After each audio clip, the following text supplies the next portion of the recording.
Hey guys, tonight, we step back into a world where time did not move with the same restless speed we know today, but instead drifted in slow cycles, guided by the turning of seasons, the tolling of church bells, and the soft murmur of the village square.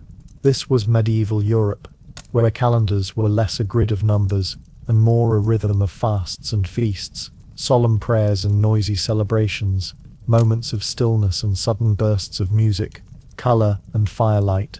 For people who lived lives of labor and scarcity, these festivals and holy days marked more than just leisure.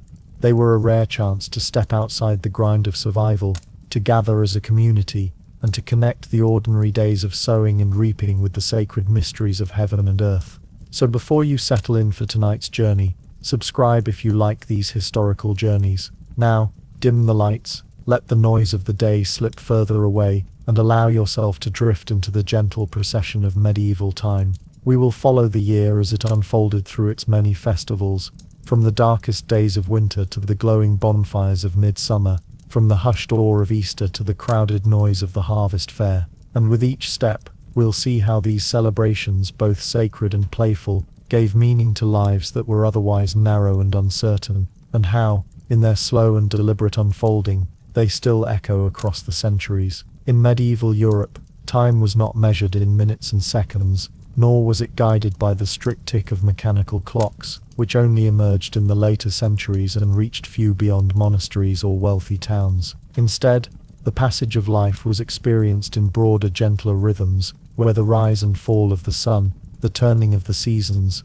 and the cycles of labor and rest dictated the pace of existence. For peasants in the fields, artisans in the villages, and even lords within their halls, the sense of time was not fixed by abstract calendars, but by the steady return of festivals and celebrations, moments that punctuated the otherwise unbroken labor of daily survival. Each year unfolded like a circle, repeating itself with the same inevitability as the sowing of seeds or the gathering of harvest. To live in medieval Europe was to live according to this circular rhythm, where festivals served as markers on the path through the year, reminding people of what had passed and preparing them for what was to come.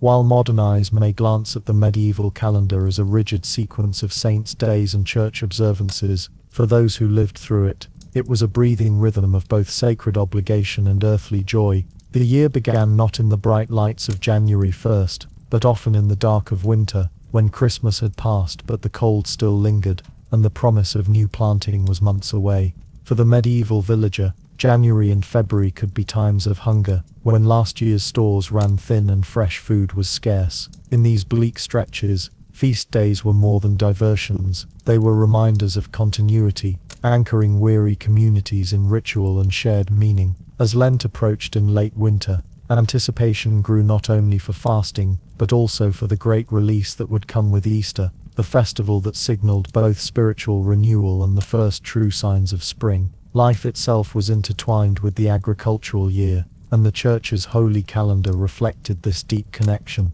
When the first shoots broke through the thawing ground, festivals of planting and blessing were observed. When the fields stood heavy with grain, harvest celebrations filled the villages with prayers of gratitude and cautious relief. The peasants who worked those fields had little concept of abstract time. What mattered was the coming of May Day, the feast of Corpus Christi, or the long-awaited autumn fairs where they might trade their surplus, hear a minstrel's song, or simply feel themselves part of a larger world beyond their village. Festivals were in many ways the medieval clock. They gave rhythm to life in a world where monotony might otherwise blur the days together. To the modern observer, medieval life can seem endlessly repetitive, but for those who lived it, there was anticipation in waiting for the next holy day, the next chance to lay down tools and gather with neighbors. Even the poorest, whose daily burdens were heavy, looked forward to the sound of bells announcing a feast, for it meant not only sacred obligation, but also respite from toil. Work was suspended on more than 100 days of the year, often far more than modern workers might expect, though this leisure was not one of luxury but of community and ritual. At the heart of this rhythm lay the village church. It was there that the festivals were announced, where the saints were honored, where processions began, and where prayers were offered before the fields were plowed or the harvest was stored. The church was both the spiritual and temporal clock of the village, marking days with its bells, setting fasts and feasts, guiding the community through a year that might otherwise have been nothing more than a stretch of work and weariness. But while the church calendar provided structure, the festivals themselves often carried deeper echoes of older traditions, rooted in pre-Christian rituals of fertility, fire, and harvest. These older customs had not disappeared, but had been woven into the fabric of Christian observance, so that a midsummer bonfire or a maypole dance might sit comfortably beside the solemnity of saints' processions. To the medieval mind, there was no contradiction in this blending. Life was experienced not as a clash between sacred and profane, but as a whole, where divine mystery infused even the simplest act of gathering food or celebrating the turning of the sun. Thus, the rhythm of the medieval year was one of constant interplay, work and rest, fast and feast, silence and music, solemnity and revelry. To live in this rhythm was to understand that suffering and joy, hunger and plenty, were both inevitable, both part of the cycle, and both bound together by the shared rituals of the community. In this sense, festivals were not mere distractions from hardship, but essential anchors, giving meaning and order to lives that might otherwise feel overwhelmed by uncertainty. This slow and deliberate unfolding of time created a different relationship with existence itself. Without the relentless pressure of clocks, life was experienced in long stretches, where the distance between one festival and another felt vast, yet predictable. Children grew from one Corpus Christi to the next.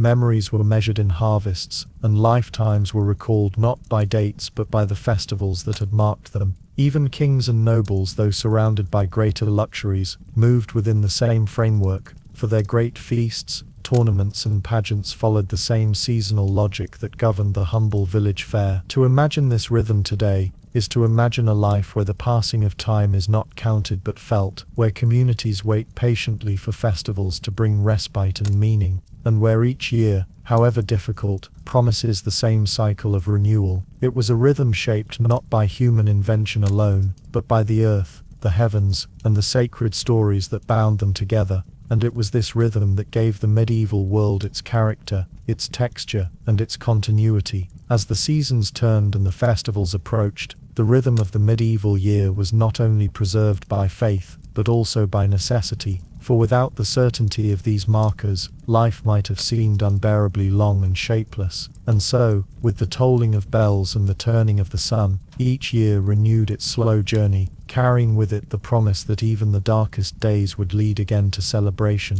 If the rhythm of the medieval year was carried on the steady cycles of nature, it was given its structure and deeper meaning by the authority of the Church. In every village, town and city, it was not a written calendar hung on walls that determined the unfolding of time, but the liturgical year, the great web of fasts and feasts, saints' days and holy observances, woven by the Church to bind all of Christendom into one shared rhythm. For those who lived in the Middle Ages, whether peasants in fields, merchants in marketplaces, or kings in castles, the religious calendar was the pulse that guided their days. The Church's year was not merely a series of isolated holidays, it was a continuous cycle, echoing the life of Christ, the commemoration of the saints, and the mysteries of salvation. At its core stood the great feasts of Christmas and Easter, which radiated significance into the weeks that preceded and followed them. Around these pivots stretched periods of preparation and reflection, such as Advent before Christmas and Lent before Easter, where fasting and restraint prepared the faithful for the coming celebration. These seasons shaped not only spiritual life,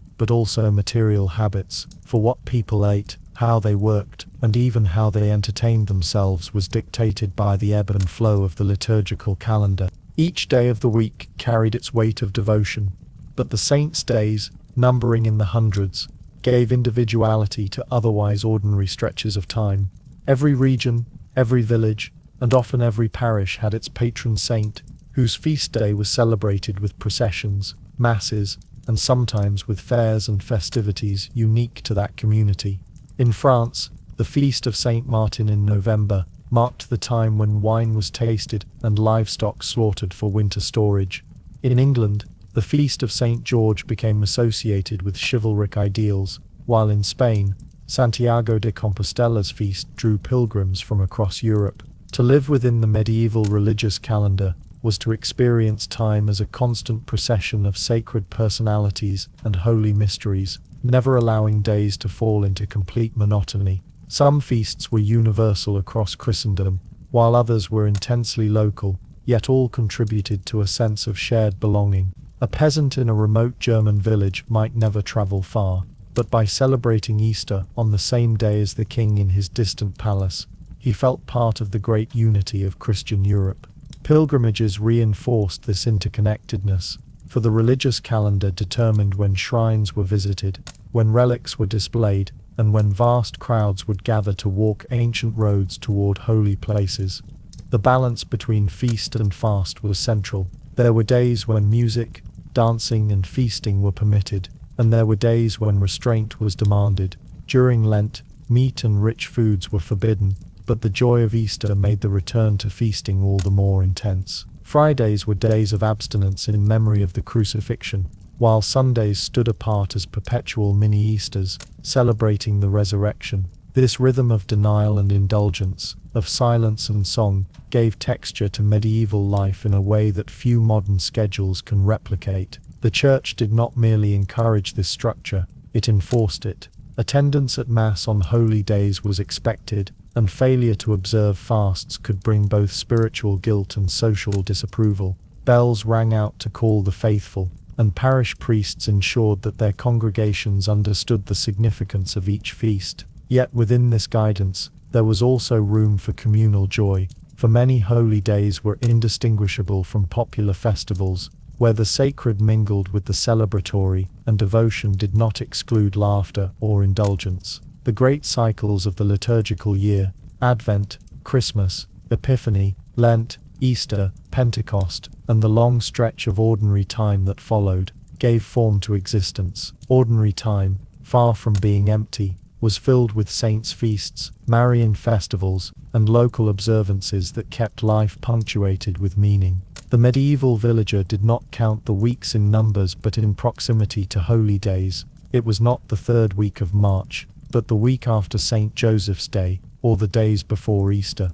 Time was relational, tied to sacred memory, rather than abstract arithmetic. Monasteries were the keepers of this structure, for their daily offices, the hours of prayer that divided the day, mirrored on a smaller scale, the feasts and fasts of the larger calendar. Monks and nuns lived with a heightened sense of sacred time, but even laypeople felt its influence. The monastery bell, audible across fields and villages, marked not only prayer but the rhythm of work and rest. The same was true of cathedral towns, where grand liturgies filled the streets with processions, incense and music that brought the calendar to life in sights and sounds. Beyond the universal framework, each region interpreted the calendar through its own traditions. The feast of St. John the Baptist at midsummer became associated with fire festivals across much of Europe, while All Saints and All Souls in autumn became moments of remembering the dead, tinged with rituals that blended Christian and older customs. These observances made the religious calendar not an abstract doctrine but a living, breathing presence, shaping how people saw the world around them. In essence, the religious calendar gave medieval Europe both unity and variety. It united villages into Christendom, linking them to Rome and to each other, while also allowing local expression and color. It brought the heavens into the fields, reminding every laborer that his plowing or harvesting was part of a sacred story, and it offered reassurance that time itself was not random, but ordered, filled with meaning, and guided towards salvation. The medieval year, shaped by the Church, was therefore never empty. Each day carried weight, and each season carried a story. Life itself was framed by these sacred observances, and in their constancy, people found stability, identity, and a sense of belonging that reached beyond their village to the whole of Christendom. And as the months unfolded from fast to feast, from solemnity to celebration, the faithful moved forward not only through time, but also through the mysteries of their faith, confident that the rhythm of heaven was mirrored on earth. And yet, while the Church's calendar gave the year its sacred backbone, it did not stand alone, for alongside it ran another rhythm, equally powerful, equally binding, the agricultural cycle, with its own festivals, labors, and traditions that spoke to the earth and the survival of the body. as much as the salvation of the soul. While the religious calendar provided the sacred framework of medieval life, another equally powerful rhythm governed the existence of nearly everyone who lived upon the land: the agricultural cycle. For the vast majority of medieval people, who were peasants bound to soil and season, it was not only the holy feasts of the church, but also the labors of sowing and reaping, that determined when they would rest, when they would work, and when they might gather together in celebration. In the Middle Ages, the survival of households and entire villages was bound to the fortunes of crops, livestock, and weather, and so the calendar of festivals was deeply interwoven with the cycles of agriculture, creating a life where sacred observances and earthly necessities walked hand in hand. The year began in winter, when the ground lay dormant under frost or snow, and the peasants' work turned toward mending tools, tending animals, and preparing for the planting that would come with spring. This was a season of scarcity, when the stores of grain ran low, and meals grew thinner. Yet even here, the rhythm of the agricultural year made itself felt. For Candlemas in early February was not only a religious feast, but also a moment when candles were blessed to light the long winter nights, and the coming of spring was anxiously anticipated. The turning of seasons was always marked with prayer and ritual, for the peasant knew that no labor, however careful, could guarantee the harvest without divine favor. With the arrival of spring came the great labors of plowing and sowing. The fields, long resting under the cold, were opened again by wooden plows, often drawn by oxen or horses, and the seed was scattered by hand. This moment of renewal was also one of risk, for the success of the harvest depended on fragile seedlings, easily undone by frost, rain or drought. To safeguard this vital beginning, communities often held rituals of blessing over the fields. In parts of England, the practice of beating the bounds saw villagers walking the edges of parish lands, marking boundaries with prayer and often with festive gatherings.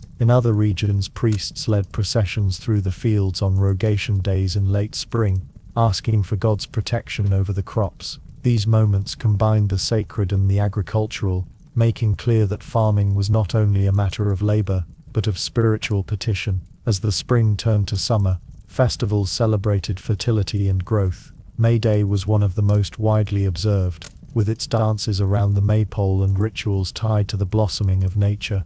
Though the church sometimes looked uneasily upon such practices, they endured, for they spoke to the deep connection between human communities and the fertile earth. Summer was also the season of haymaking, when meadows were cut to store fodder for animals through the winter, and this too could become a time of communal work, followed by communal festivity, with neighbors gathering to complete the task before the weather changed, and then sharing food and drink together. The height of the agricultural calendar, however, came with harvest. In August, the Feast of Llamas, or Loaf Mass, marked the offering of the first loaves baked from the new wheat crop. This was a moment of gratitude and relief, when communities gave thanks that the new harvest had come in safely. In many regions, harvest was celebrated with great communal meals, where bread and ale flowed, and the end of the exhausting labor was marked with both joy and exhaustion. These celebrations were never purely secular, for the offering of first fruits or first bread at church reflected the belief that survival depended upon both human effort and divine grace. The later harvest festivals of September and October carried similar weight. Grain was gathered, grapes pressed for wine, apples collected, and livestock slaughtered to prepare for winter. Each of these tasks was punctuated by rituals, and, when possible, celebration. In some places, the final sheaf of grain was dressed as a figure, a corn dolly, carried home in procession, symbolizing the spirit of the harvest. In others, harvest suppers or kern feasts marked the conclusion of the work. These gatherings reinforced the sense that survival was a collective achievement, one that could be honored only by sharing food and drink together. Even the tasks of late autumn were accompanied by rituals and feasts. Martinmas in November, the feast of Saint Martin, was associated with the slaughtering of animals and the tasting of the new wine. It marked the beginning of winter preparations, when households salted meat and stored provisions for the cold months ahead. Here again, the agricultural calendar and the religious calendar overlapped, for the feast was both a holy day and a practical marker of the season's labors. This deep intertwining of farming and festivity shaped not only the daily life of peasants, but also the structure of the wider society. Lords depended upon the harvests of their tenants, and so they too observed the rhythms of agriculture, though from a place of relative abundance. Towns thrived when markets were filled after harvest, and fairs were often timed to coincide with the conclusion of agricultural labours, when people had both goods to sell and a little leisure to enjoy performances, games and entertainments. The agricultural calendar thus rippled outward, influencing the economy, the culture, and even the political rhythms of medieval Europe. It is important to recognize that these festivals were not frivolous diversions, but essential elements of survival. In a world without modern technology, where one poor harvest could bring famine, communities relied on rituals, prayers and celebrations as much for reassurance as for joy. Festivals marked the successful completion of necessary work, gave thanks for abundance, and sought protection against scarcity. They also provided rest for weary bodies, and a chance for communities to strengthen the bonds that would sustain them through the next cycle of labor.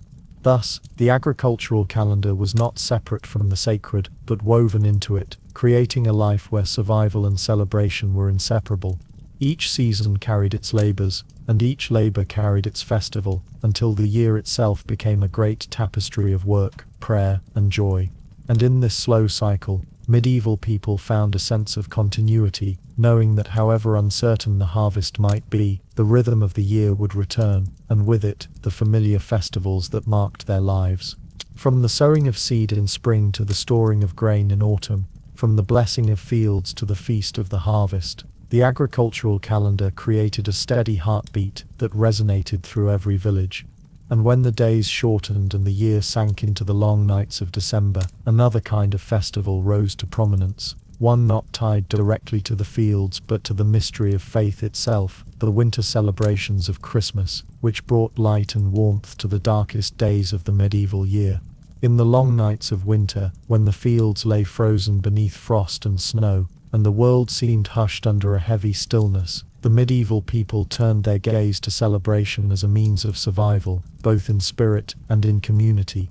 And none of these occasions stood more brightly against the darkness than the festival of Christmas and the surrounding winter observances, which blended Christian devotion with older, pre-Christian traditions that lingered quietly in rural customs. The cold months were not simply endured, but punctuated by ritual, feasting and symbolic acts that brought warmth to the heart and meaning to the season, reminding villagers and lords alike that even in the bleakest part of the year, life carried sparks of joy and continuity, carrying forward the rhythm of existence until spring returned. The Church, ever mindful of the power of tradition and its ability to unite people under a shared belief, placed the celebration of Christ's nativity near the time of the winter solstice, a moment long recognized in older cultures as the turning point when the days began, however slowly, to lengthen again, and this alignment infused the Christian feast with a cosmic resonance, light overcoming darkness, salvation arriving in the cold night, and hope blooming when the world seemed lifeless. In small villages, peasants would prepare for this season not with the abundance imagined in later centuries, but with careful rationing, saving up what they could from the harvest months, so that during Christmastide, a rare indulgence of meat, ale, or spiced bread could be shared among families, creating a sense of festivity even in times of scarcity. The Christmas season stretched beyond a single day, for medieval people often observed the 12 days of Christmas, beginning on December 25th and extending into early January, and within this span, there was a mixture of solemnity and merrymaking, where church services filled with carols and chants were balanced by revelry in homes, halls and marketplaces. It was during these days that traditions of gift-giving emerged, not yet commercialized as they would become in later centuries, but symbolic gestures of goodwill exchanged between kin, neighbors, and even lords and their retainers, reinforcing bonds of obligation and affection. Children might receive small tokens of food or trinkets, while the wealthy could afford to give more elaborate presents, and in monasteries, abbots might permit lighter duties and extra meals as part of the celebration. Yule logs were sometimes burned, their flames a symbol of enduring warmth and light, and greenery was brought indoors, holly, ivy and fir branches, remnants of ancient customs that signaled life persisting even through the snowbound months, which the church tolerated and even repurposed as signs of eternal life in Christ. In noble courts, Christmas took on a grandeur that peasants could scarcely imagine, with great banquets spread across long trestle tables, whole roasted animals, fragrant spices from distant lands, and musicians providing entertainment to the gathered company of knights, ladies, and guests. Yet even these grand celebrations were framed by religious observance, for before the feasting there would be Mass, and the retelling of the Nativity story reminded all participants of the sacred reason for the season. Still, alongside devotion, there existed an atmosphere of inversion and play, for in some regions the so-called Feast of Fools, or the appointment of a boy bishop, allowed a brief turning of social order, with junior clergy or common folk parodying authority, mocking solemn rituals, and indulging in a sanctioned disruption that acknowledged human need for laughter and release in a rigidly hierarchical world. Though often condemned by church authorities, such festivities persisted, demonstrating how deeply people yearned for relief from the severity of daily life. In towns, guilds and communities staged plays, particularly mystery plays recounting the story of Christ's birth, which brought sacred narratives into public squares and allowed common people to engage directly with biblical drama, mixing devotion with communal entertainment. Such performances often blurred the boundary between reverence and amusement, for while the Nativity was portrayed with care, comic characters and rustic humor often crept in, showing that joy and laughter had their place even within holy stories. Wassailing, too, was part of winter customs, with groups going door to door, offering song and blessing in exchange for food and drink, a ritual of community solidarity and goodwill that both nourished the poor and bound the wealthy to acts of seasonal generosity. Ale brewed in autumn was now ready for drinking, and it flowed freely, bringing warmth to the body as fire brought warmth to the hearth. And in those dimly lit rooms where families gathered, the sound of voices lifted in carols mingled with the crackle of flames and the aroma of food, forming a memory that gave meaning to the harshness outside. Yet it must not be imagined that all was merriment.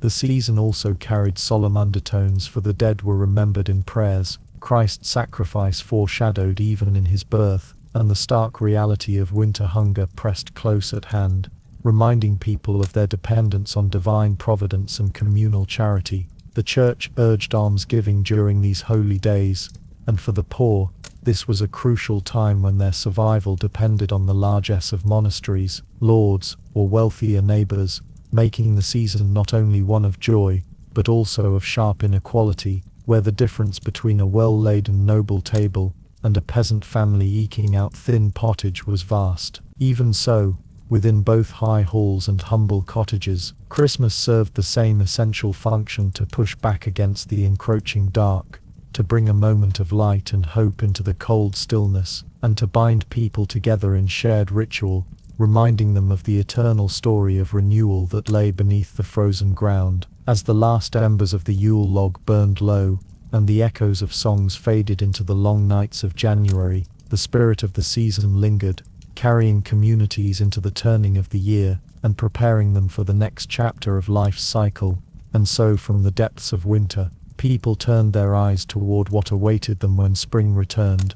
For after the solemn joys of Christmas, another great season of observance approached, and it would shape not only the rhythm of faith, but the very discipline of body and spirit that guided medieval life in the months that followed. For soon came the season of Lent, with its fasts and penances, its lessons and sacrifices. The chill of January had not yet lifted when another moment of festivity arrived, one that marked both an ending and a beginning, bridging the solemnity of Christmas with the return to ordinary life.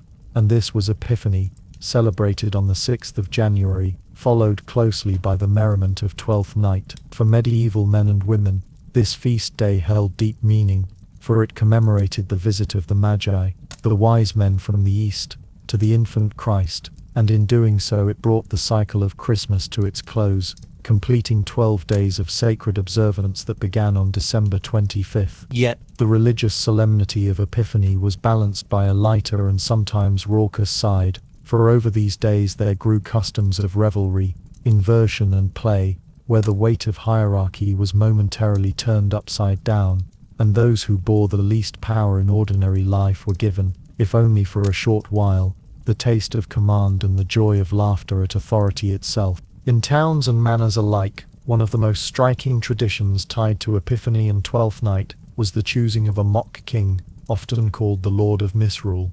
By drawing lots, casting dice, or biting into a special cake in which a bean had been hidden, a servant, peasant, or low-ranking youth might find themselves raised suddenly to a throne of jest. For the space of a day or an evening, the Lord of Misrule presided over games, dances, and comic commands, while those who were normally masters played along in obedience, pretending to bow or carry out the whims of their chosen fool king. It was a tradition of reversal, an echo of the topsy-turvy Roman Saturnalia, which the medieval world, whether knowingly or not, kept alive in altered form. Such inversions carried both delight and unease, for they gave voice to the desires of those ordinarily silent, and while laughter filled the halls, there was also the reassurance that the old order would soon return with the dawn, when servants were once again servants and lords once again lords. Twelfth Night also carried with it games of chance, riddles and masks, and in many places, especially in England and France, the evening was one of theatrical display, with mummers' plays performed in village squares, or in the courtyards of noble houses. These plays, often mixing biblical motifs with rustic humor, carried a sense of the mingling of sacred and profane that marked so many medieval celebrations. A king might be mocked, a knight bested by a fool, or death himself defeated in jesting combat, and the audience, whether great or small,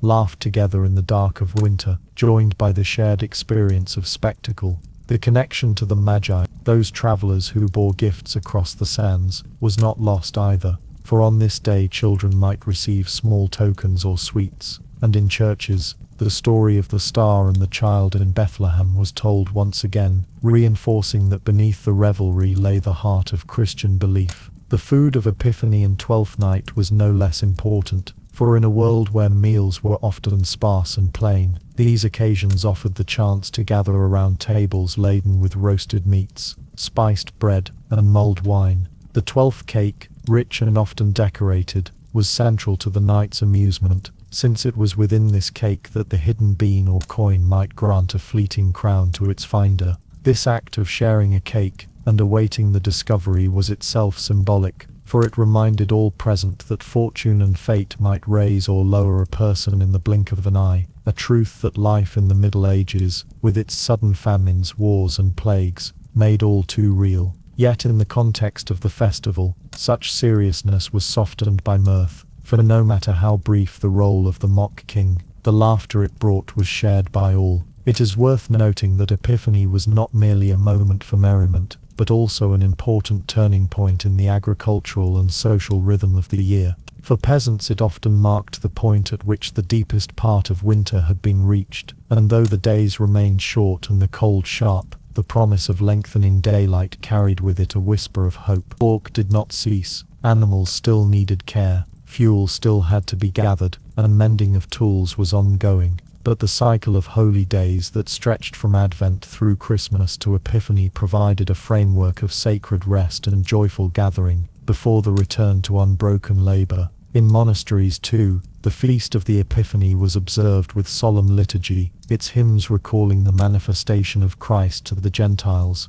tying the joy of the lay people's celebrations back to the profound mysteries of faith. Yet, as with many medieval festivals, there were those who looked with suspicion upon the excesses of Twelfth Night. Preachers and moralists sometimes railed against the drunkenness, the mockery of order, and the indulgence in foolish games, reminding their audiences that these customs, though tolerated, could lead souls astray. Records show that in certain towns regulations were placed upon the revels, forbidding masks after a certain hour, or limiting the more disruptive displays of misrule. Despite such warnings, however, the festivities endured, for they offered a pressure valve, a necessary release in a world where daily existence was heavily structured, constrained, and often burdened by hardship. For one evening, the barriers between high and low, sacred and profane, were blurred, and it was precisely this blurring that gave the festival its enduring vitality.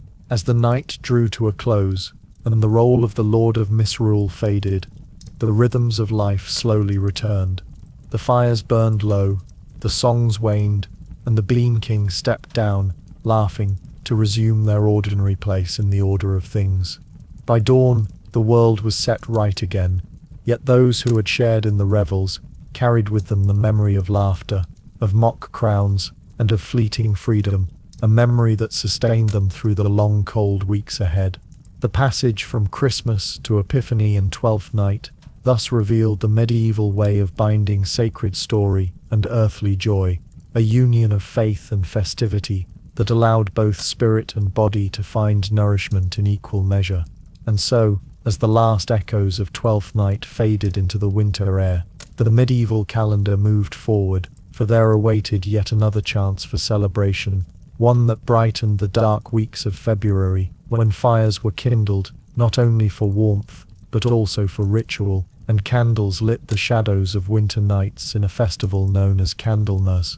The weeks that unfolded between the fading of January's revelries and the awakening of spring carried with them one of the most dramatic shifts in the medieval calendar, for this was the season of Carnival and Lent, a time when laughter, indulgence, colour, and disorder gave way almost suddenly to solemnity, denial, and quiet reflection.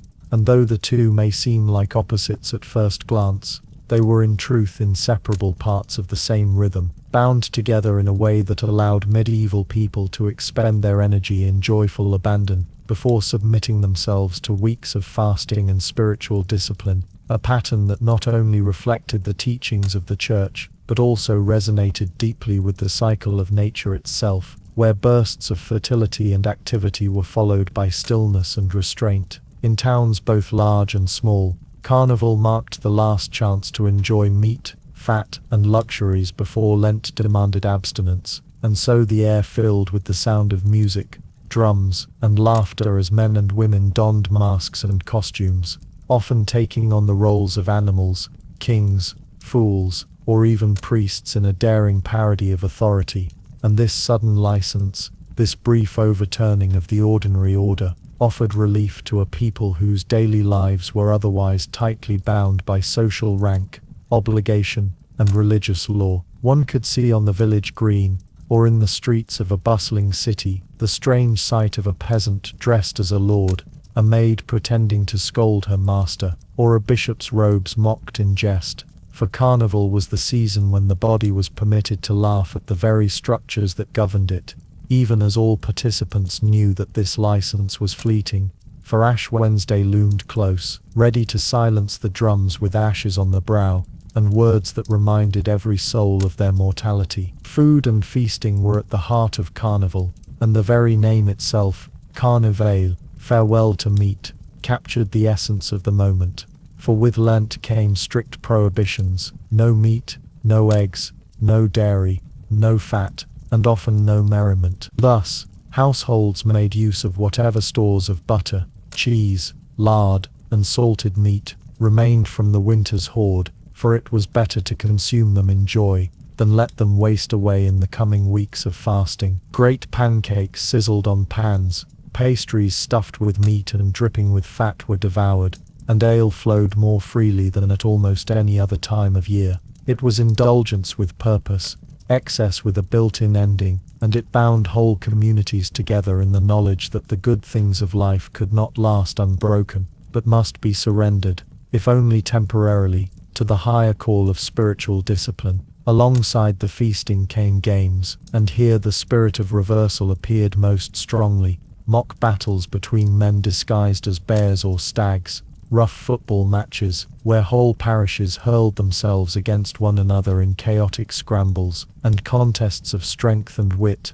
that blurred the line between play and genuine struggle. Even music took on a disorderly tone, for the pipes and drums seemed louder, the songs coarser, the laughter deeper, as though all sought to wring out every ounce of freedom before the silence descended. But the masks, though playful, held deeper meaning, for they allowed men and women to become, if only for a night, something other than themselves. And in this transformation there was both danger and release. To put on the mask of a beast was to tap into something primal, to mock and yet acknowledge the animal instincts that the church so often urged them to repress, while to don the garments of priest or lord was to flirt with mockery of the sacred and the powerful, though always within the safe bounds of festivity. The very fact that this license was granted made it safe.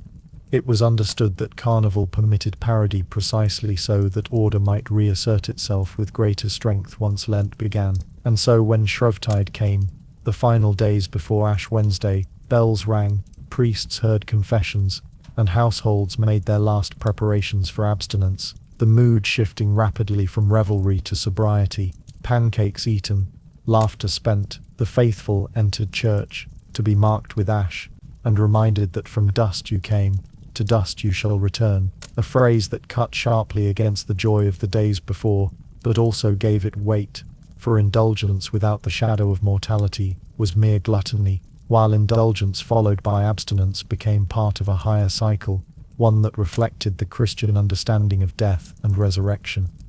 The contrast between Carnival and Lent could not have been greater, and yet it was this very contrast that gave both their meaning. Where Carnival was noise, Lent was silence. Where Carnival was flesh, Lent was spirit. Where Carnival was laughter, Lent was tears of repentance. For 40 days the faithful denied themselves not only meat and dairy, but also pleasures of the body. No dancing, no singing of secular songs, no marriage feasts, no raucous games. The taverns grew quieter, the marketplace more subdued, and though daily labor continued, plows turned the soil and sheep were sheared, there was a heaviness in the air, a recognition that life was not meant to be lived in constant joy, but in a balance of feasting and fasting, laughter and prayer. In churches the decorations were stripped, statues covered, and services took on a more somber tone, while in homes, meals became simple: bread, porridge, vegetables, perhaps fish if one could afford it, but little else. Even eggs were forbidden, and so households boiled them before Ash Wednesday to preserve them, sometimes dyeing them with herbs to mark their later use at Easter, a custom that survives faintly in the painted eggs of modern times. Children learned early that Lent was not merely an absence of food but a season of discipline, for idle play was discouraged, and acts of charity were encouraged, the poor receiving more attention from neighbors whose own tables were already sparse. Yet the endurance of Lent was made possible precisely because it had been preceded by Carnival, for the memory of laughter made silence bearable, and the taste of meat made fasting meaningful. In this way the cycle resembled the seasons themselves, where the barrenness of winter was endured only because spring would follow, and spring itself was cherished more deeply because of the hunger of winter. The medieval calendar, shaped so strongly by the church, wove these opposites together, ensuring that life never fell into monotony, but always carried a pulse of contrast, a rhythm of feast and fast. Carnival was the spark, the moment of wild release, while Lent was the long echo, the solemn reminder, and together they taught a people how to hold joy and sorrow in balance, how to find meaning in both indulgence and denial. And as the days of Lent dragged forward, slow and heavy, the people knew that another turning point awaited, for Easter would come, and with it the lifting of prohibitions, the return of music and feasting, the reawakening of the earth in full spring bloom. But the road to that joy could only be walked through restraint, through silence, through 40 days of waiting that made the eventual celebration not only sweeter but holy. The Easter season in medieval Europe stood as one of the most anticipated moments of the year, a time when the darkness of winter and the solemnity of Lent gave way to a burst of color, sound and movement that felt as much like the rebirth of the world as it did a religious commemoration. Unlike the heavy austerity of the weeks leading up to it, which had stripped tables of meat and dairy and hushed voices in churches with the constant echo of repentance, Easter arrived like a breaking dawn. The bells that had been silenced since Maundy Thursday rang again, their peals echoing across valleys and city streets, and for many who lived by the rhythm of the church calendar, it felt as though life itself had been restored after a long silence. It was not only a matter of faith,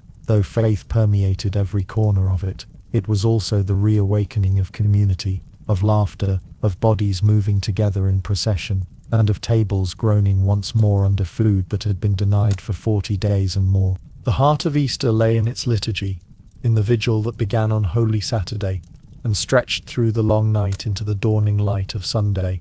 In candle-lit churches, peasants and nobles alike stood in flickering shadows, waiting for the priest to light the paschal candle, a flame that symbolized not just the resurrection of Christ, but the banishment of darkness itself. People clutched smaller candles, lit from that great flame, and when they turned to face each other with those points of light, it was as though the congregation had itself become a constellation of stars. This ritual marked the passing of one season into another, both spiritual and physical, for by this time in the year the earth was loosening from winter's grip, and the first buds and blossoms were beginning to appear. The faithful understood this duality intuitively. Christ's resurrection was mirrored in the rebirth of the fields, and the end of fasting was paired with the return of growth and plenty. Easter Sunday, when morning came, was not simply a day but a spectacle. The churchyards filled with people in their best garments, often freshly washed and mended in preparation for this day, as cleanliness itself was seen as a way of honoring the sacredness of the occasion.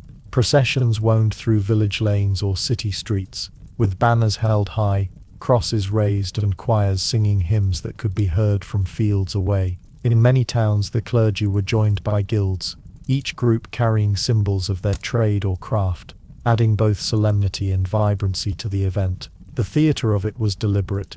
Faith was not a private act but a shared public drama, and Easter provided the stage for that expression more than almost any other time of year. Medieval drama itself often found a home at Easter, when plays recounting the Passion and Resurrection were performed for wide audiences. These were not small undertakings but productions involving many members of a community, from the carpenters who built the sets to the boys who played angels in bright white robes. The plays, spoken in the local tongue, allowed even the illiterate to feel the story unfold before their eyes, collapsing the distance between biblical history and their own present moment. They would see Christ betrayed, crucified, and risen, not as something abstract, but as an event staged in their town square, reminding them that the divine was never distant but always woven into their own lives. Once the rituals had been completed, once the processions had wound their way back to the church doors, the second half of Easter began, the feasting. For 40 days households had gone without meat, cheese, butter, and eggs, relying heavily on grains, fish, and vegetables. Now, with Lent broken, tables came alive with foods that had been stored and saved for this very moment. Lamb, symbolic of Christ but also of spring's new flocks, was roasted and shared. Breads, often shaped into plaited or round loaves, were baked with eggs tucked inside, both a treat and a symbol of new life. In wealthier homes, spices might flavor cakes or custards, and colored eggs might be exchanged as tokens of joy. In villages, neighbors came together for shared meals, where the scarcity of one household could be offset by the abundance of another, and where laughter and music filled the spaces that had felt heavy during Lent. Children, in particular, were caught up in the excitement of Easter. They were given small tokens, eggs dyed with onion skins or herbs, sweet rolls twisted into playful shapes,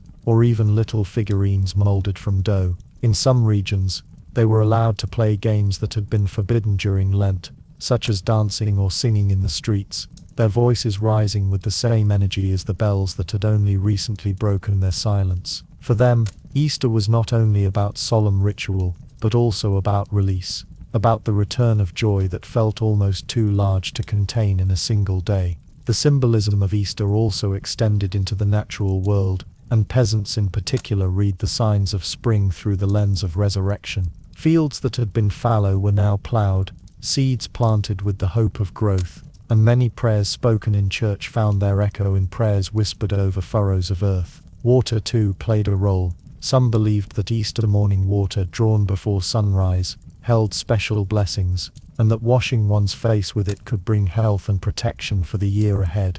Others carried pieces of the paschal candle home to light in their hearths, a way of carrying the sacred flame into the daily rhythm of life. Even the social order found a sense of renewal during Easter. Where Epiphany had allowed for temporary reversals and Lent had pressed hierarchy into sharper relief, Easter felt more like a restoration. Lords and peasants alike took part in the same rituals, knelt before the same altar, and shared in the same joy of feasting. The divides of wealth did not vanish, but they softened at least for a moment, in the shared acknowledgement of rebirth and renewal. In villages, this sense of unity might carry into communal games, dances, or contests that brought people together in fields just as they would later in the year for the harvest. Yet Easter was not a single day, but a season stretching into weeks, its joy continuing long after the first feast had ended. The Sundays that followed were still marked with special significance, and the octave of Easter, the 8 days immediately after, were treated with a lingering sense of celebration. In monasteries, chants continued, and in homes, meals remained richer, even if not quite as lavish as on the first Sunday. Easter stretched itself like the light of longer days, reminding people that joy was not fleeting but something that could be carried forward, woven into the daily labor of spring. And so, Easter in the medieval calendar stood as a turning point, both sacred and ordinary. It marked the end of deprivation and the beginning of growth, the triumph of life over death, and the assurance that the world would turn again from darkness into light. For those who had endured winter's cold and Lent's hunger, it was nothing less than a resurrection of the body as well as the soul, and the sound of bells on Easter morning was for many the sweetest music of the year. As the chill of Easter faded, and the earth began its gradual warming, medieval Europe entered a season of awakening, a time when the labor of ploughing and sowing in early spring gave way to celebrations that honored both the fertility of the land and the human heart. And nowhere was this more evident than in the observances of May Day and the springtime festivals that followed. Villages, towns, and even city squares became stages for dances, crowning ceremonies, and symbolic rituals that intertwined the cycles of nature with the cycles of social and spiritual life, creating a continuity of celebration that carried people forward from the austerity of Lent and the joy of Easter into the promise of growth and abundance. May Day, traditionally observed on the 1st of May, marked a point when the earth had sufficiently awakened from winter's dormancy, when blossoms were appearing, the meadows were green, and the fields promised the yield of summer. It was a day both of thanksgiving and of ritualized delight, a moment when the land itself seemed to command attention and reverence. The crowning of the May Queen was one of the most visually arresting elements of these festivals, for she was chosen, sometimes from among the village girls, sometimes from the daughters of prominent families, as a living embodiment of fertility, youth, and the renewal of life. Adorned in flowers, ribbons, and fine garments, she led processions through the village, sometimes with attendants carrying garlands or carrying symbolic items of fertility such as small sheaves of wheat or flowering branches. Her presence was both celebratory and emblematic. She represented the spirit of growth, the blessing of the fields, and the promise that the efforts of peasants and laborers in tilling, planting, and tending the earth would bear fruit.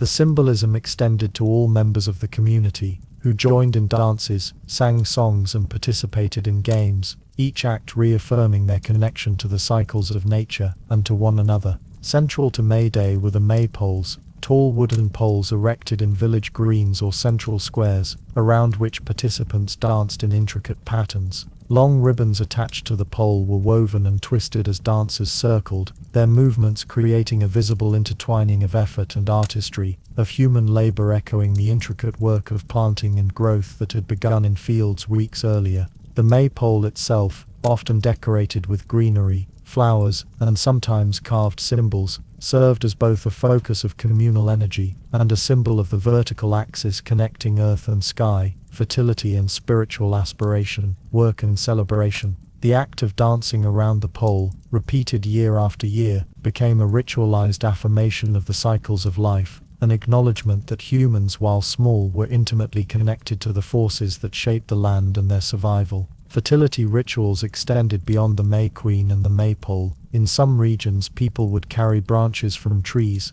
hang garlands on doors, or perform small acts intended to encourage the prosperity of their livestock and crops. In certain parts of England, Children and young adults might weave garlands and hang them over doorways to protect households from misfortune, while in continental Europe, villages might hold competitions for the largest or most ornate floral displays. These acts, though simple, reinforced a communal sense of investment in the land, in each other, and in the promise of continuity, reminding participants that the success of the year depended not only upon divine blessing, but upon shared human effort. Music and song were constant companions to these rituals, for the beating of drums, the strumming of lutes, and the singing of folk melodies accompanied the dances, providing rhythm to the weaving around the maypole and to the games and contests that filled the day. Songs often contained subtle instructions for dance steps, or stories embedded with lessons about fertility, hard work or love, ensuring that even those who did not participate in formal roles absorbed the cultural knowledge of the community. The auditory landscape of May Day, bright, repetitive and communal, created an atmosphere that was immersive, connecting individuals to one another and to the unfolding season in a deeply felt way. Courting and romantic play were also integral to these celebrations. In many villages, May Day provided an occasion for young people to express interest in one another, sometimes through playful games, sometimes through small gifts, songs, or dances that allowed courtship to proceed within the bounds of communal oversight. The timing of these expressions was significant. Spring, with its symbolic associations of fertility and renewal, provided a natural context for human love and pairing, mirroring the fertility rituals intended to encourage the growth of crops and livestock. In some regions, the matchmaking aspects of May Day were formalized, with games that allowed young couples to pair off under the watchful eyes of their community, blending social cohesion with personal aspiration. Throughout these festivals, the interplay between work and play, labor and celebration, sacred and profane, was evident. While the church sometimes viewed certain May Day practices with suspicion, particularly dances or rituals with overtly pagan origins, it also tolerated them, understanding that the alignment of seasonal celebration with human labor created opportunities for both joy and spiritual reflection. Many May Day customs were subtly Christianized over time, with blessings invoked for the land and prayers offered for the well-being of the community, even as the older elements of fertility and human revelry persisted, creating a layered, living tapestry of tradition that bridged past and present, the sacred and the secular. The energy of May Day spilled beyond the 1st of May, continuing through the month in a series of localized celebrations and minor festivals, each echoing the same themes of renewal, fertility and communal solidarity. Villages would host additional dances, fairs and games, often tied to particular saints' days, planting schedules, or local customs, ensuring that the excitement and joy of spring were prolonged, and that the communal bonds forged in celebration reinforced the labor that lay ahead in the fields. Children, adolescents and adults alike, carried forward the patterns learned and observed during May Day, integrating these experiences into the larger rhythm of life, and ensuring continuity of tradition across generations. By the end of spring, as the earth grew fuller, and the work in the fields intensified, the memory of May Day and its festivals persisted, providing both a symbolic and practical touchstone for community identity, spiritual reflection, and the celebration of life's ongoing cycles. It was in this way that medieval people experienced the year not as a series of disconnected months, but as a continuous flow, where festivals marked both the turning of seasons and the turning of human effort and desire into meaning, joy and social cohesion. As spring ripened into the full warmth of early summer, the medieval calendar presented one of its most visually arresting and socially significant celebrations, the Feast of Corpus Christi, observed in late May or early June, a festival that transformed towns and villages into stages for the public display of devotion, piety and communal unity. Unlike the private rituals of Easter or the playful indulgences of May Day, Corpus Christi was fundamentally a public assertion of faith, a day when the presence of Christ in the Eucharist was celebrated with processions that wound through streets, across squares and along the countryside, blending ritual, pageantry and civic pride into a spectacle that was both religious and social. The festival, instituted in the 13th century by papal decree, responded to a deep desire to honor the sacrament of the Eucharist outside the confines of the Church, allowing the faithful to witness, participate, and be reminded of the centrality of Christ's body and blood in their lives, while simultaneously creating a ritual that unified entire communities in shared observation. In towns large and small, preparations for Corpus Christi were elaborate and extended over days or weeks. Streets were swept, decorated with garlands, flowers, and sometimes even sawdust or colored sand arranged in intricate patterns to form temporary carpets for the procession to pass over. Altars were constructed outdoors, sometimes at crossroads or central squares, to allow stops where the clergy could offer blessings, chants, and readings. Guilds often took responsibility for these altars, or for segments of the procession, each one contributing banners, statues, or symbolic objects that reflected their trade or craft. The participation of guilds and civic authorities ensured that the festival was as much a display of social order and local pride as it was a religious observance, and for the people, walking in the procession or watching it pass, was a vivid reminder of their belonging to both faith and community. The procession itself was a complex choreography, beginning at the church, with the elevation of the host in a monstrance, a vessel often gilded and adorned with jewels to signify its sacredness.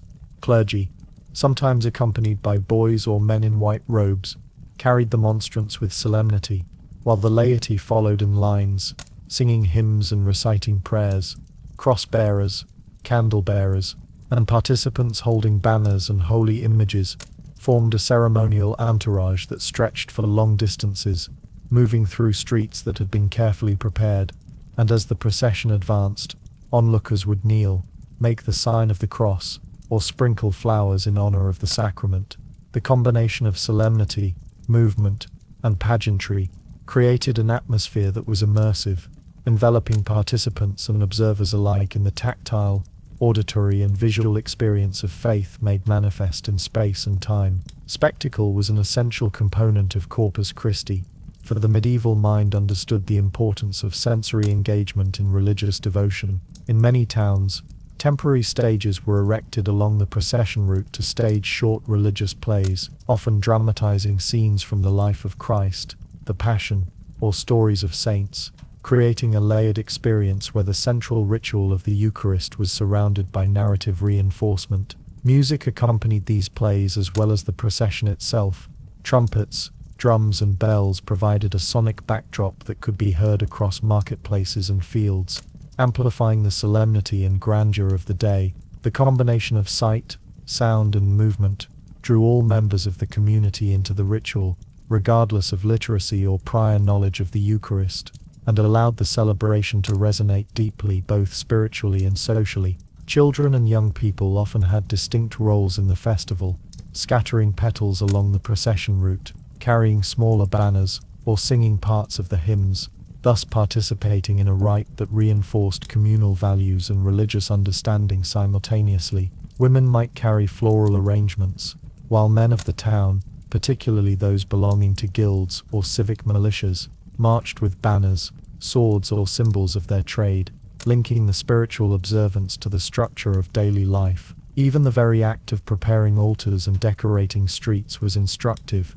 It imbued ordinary labor with sacred significance, teaching participants that devotion was not limited to prayer within church walls but extended into the spaces of everyday life. In addition to the solemn and elaborate processions, Corpus Christi was also marked by moments of spectacle that could verge on the theatrical, including the use of floats, automata, or figures representing angels, saints, or allegorical figures such as virtues and vices. These visual elements reinforced the teachings of the Church, dramatizing theological concepts in ways that could be understood immediately by all observers. The pageantry, though carefully regulated by ecclesiastical authorities, allowed for some display of creativity, local identity, and even friendly competition among parishes or guilds, adding a layer of civic engagement to what might otherwise have been a purely liturgical observance. Feasting and communal gatherings often accompanied the festival, though unlike Carnival or Easter,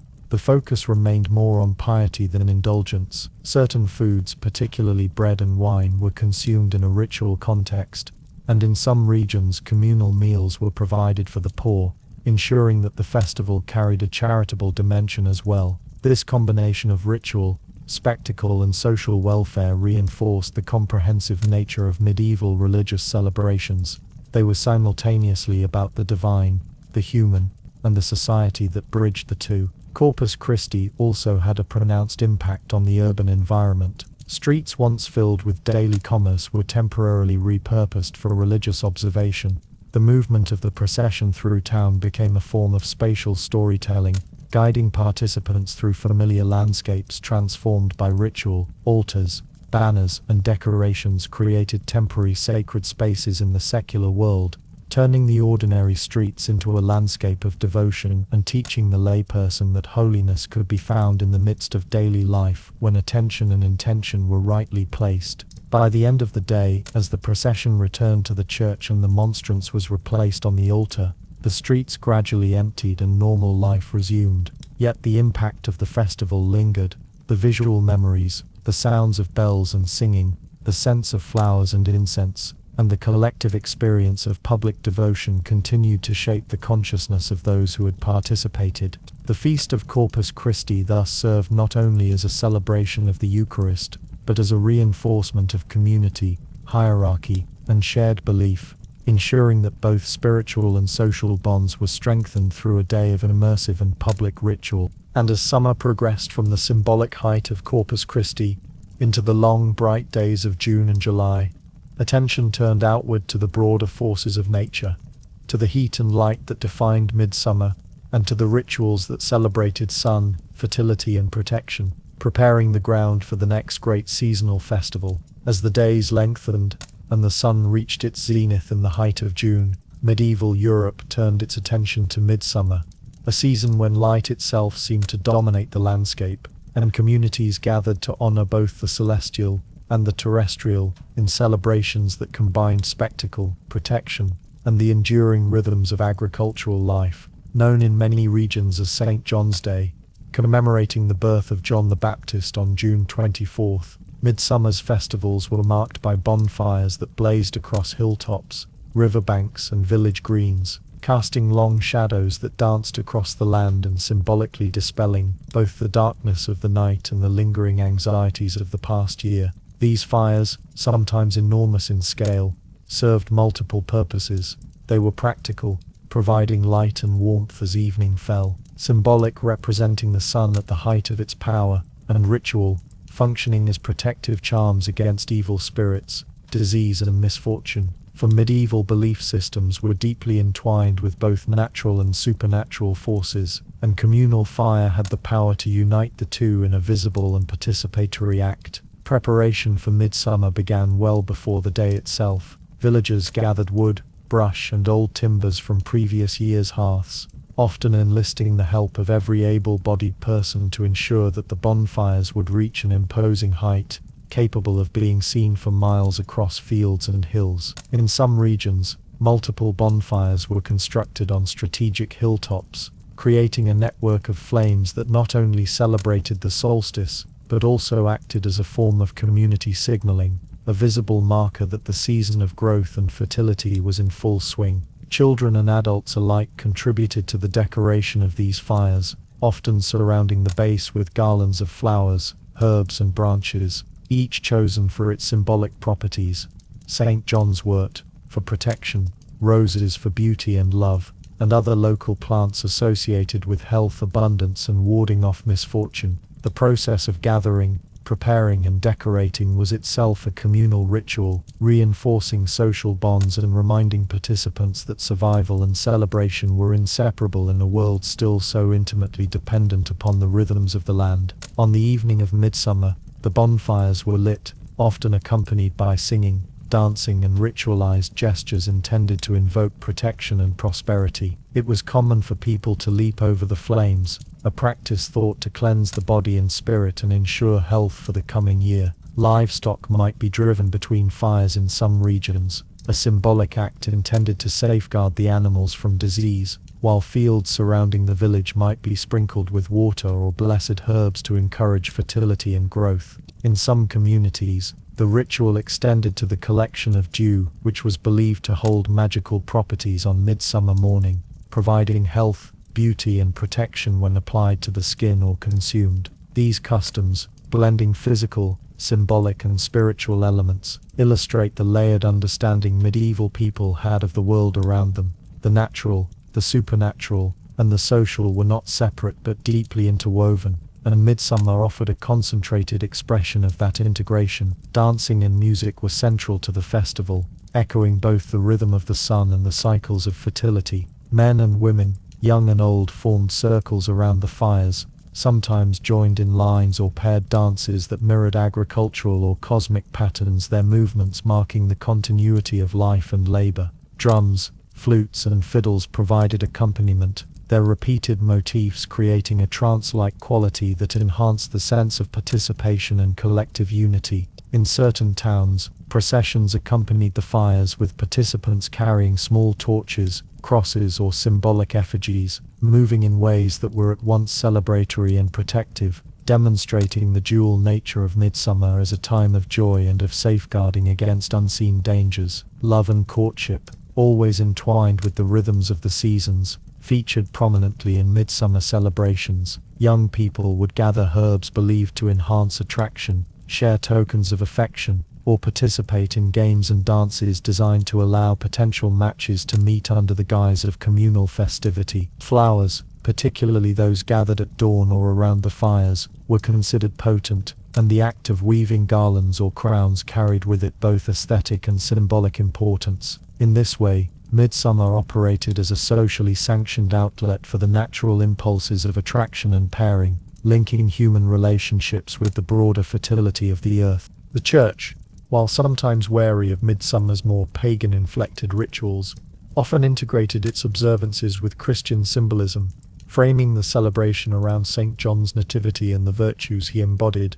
Processions, prayers and blessings were combined with older customs, producing a hybrid festival that both acknowledged the pre-Christian roots of solstice celebration and reaffirmed the authority of the Church. In some areas, sermons on the eve of St. John's Day reminded communities of moral conduct, urging moderation even amid revelry, and reinforcing the understanding that human joy was permissible when harmonized with divine order. Bonfires, central to Midsummer's spectacle, also served as a focal point for storytelling, theatre, and the communal exchange of knowledge. Legends, tales of saints and local myths were recounted around the flames, weaving together moral instruction, history and entertainment in a manner accessible to all ages. The flickering light lent a dreamlike quality to these narratives, blurring the boundaries between the real and the symbolic, and creating an immersive experience in which the night itself became a canvas for communal imagination. As the fires burned low and the first hints of dawn touched the horizon, the festival would gradually wind down, leaving behind both physical and emotional traces. Ashes might be collected for medicinal or protective purposes, the embers themselves remembered as sacred residue, and participants returned to their homes carrying with them the sense of having been part of something larger than the individual self. The long day and night of light, song and ritual had served to connect communities with one another, with the landscape, and with the divine, reinforcing the cyclical understanding of time that permeated the medieval imagination. In this way, Midsummer functioned as both celebration and calibration, marking the temporal apex of the sun while anchoring the community in shared customs, social cohesion and symbolic understanding. The rituals of fire, dance and protection not only honored the celestial rhythm but also prepared participants for the labors of summer, offering both spiritual and psychological reinforcement for the months ahead. The height of summer, in all its warmth and brilliance, was thus fully embraced, experienced and ritualized, a tangible expression of humanity's enduring engagement with the natural world and its cycles of light and growth. And as the long days of midsummer began to wane into the slower, heavier light of late summer, attention shifted toward the harvest and the first ripening of fruits and grains, preparing the way for the festivals that celebrated abundance, labor, and the promise of sustenance for the coming year. As the golden light of late summer stretched across fields heavy with grain, medieval communities turned their attention to the harvest, a season that represented the culmination of months of labor, care, and uncertainty. Harvest festivals, sometimes known as Lammas or Loafmas in England, and under different names across Europe, were a way to give thanks for the first fruits of the fields, to celebrate the collective efforts of the village or town, and to acknowledge that survival depended not only on human toil but on forces beyond human control, whether divine favor, favorable weather, or the cooperation of neighbors. The festivals were rooted deeply in both spiritual and practical concerns. They offered a time to express gratitude for the bounty that would sustain communities through the approaching cold, to mark the turning of the agricultural cycle, and to reinforce social bonds through shared ritual, feasting and celebration. Preparation for the harvest festivals often began long before the crops were fully gathered.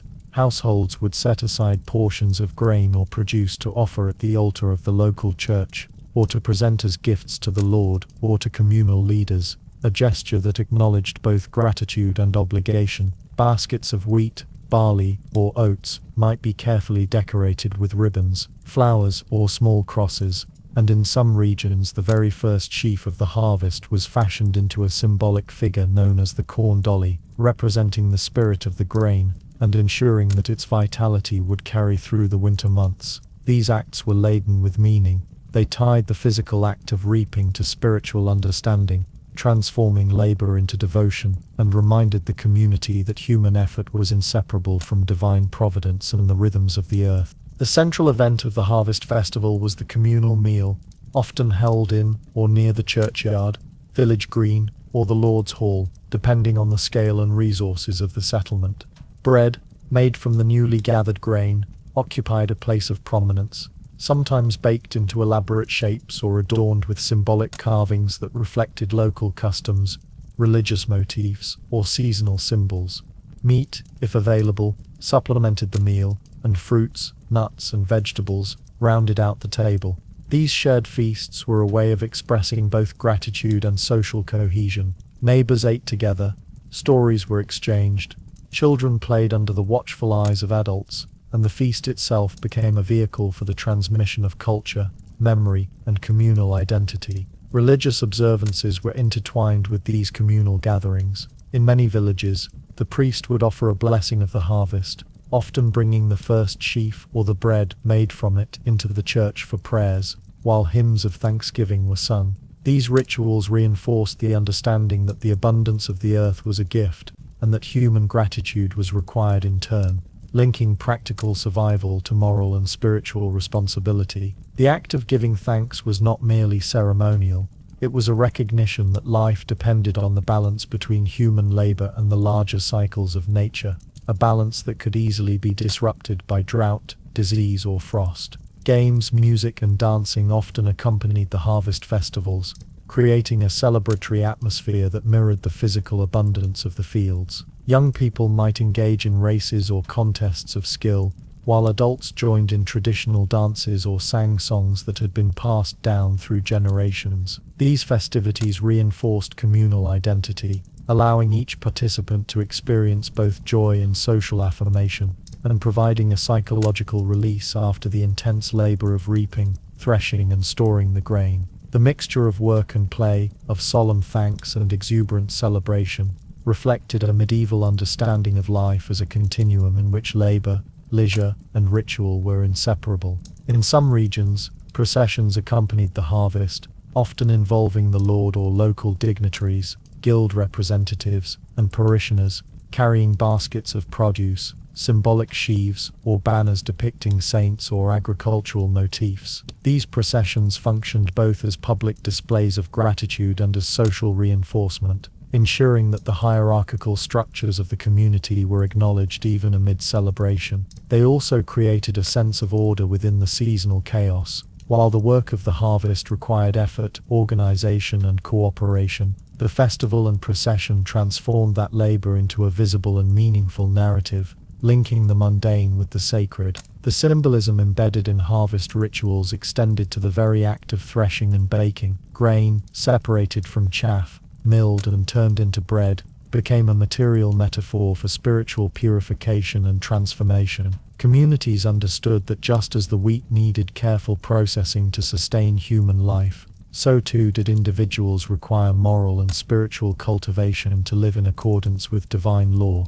Festivals of the harvest, therefore, were simultaneously practical, communal, and allegorical, reinforcing lessons about diligence, humility, gratitude, and interconnectedness. As the harvest festivals concluded, attention naturally shifted to the preparation for the coming months. Food was stored, barns were secured, and households turned their thoughts to winter provisioning. Yet the memory of the festival persisted, sustaining morale and community cohesion through the darker months ahead. Tales of past harvests, songs of thanksgiving, and the visual memory of collective feasting provided both comfort and continuity, reminding people that the cycles of the year carried them inexorably forward, from sowing to harvest, from hardship to celebration, from winter to summer, and back again. Through these harvest festivals, medieval Europeans experienced time as a living, moving entity, marked not solely by calendars or clocks, but by the embodied communal and sensory experience of labor, feast, prayer, and ritual.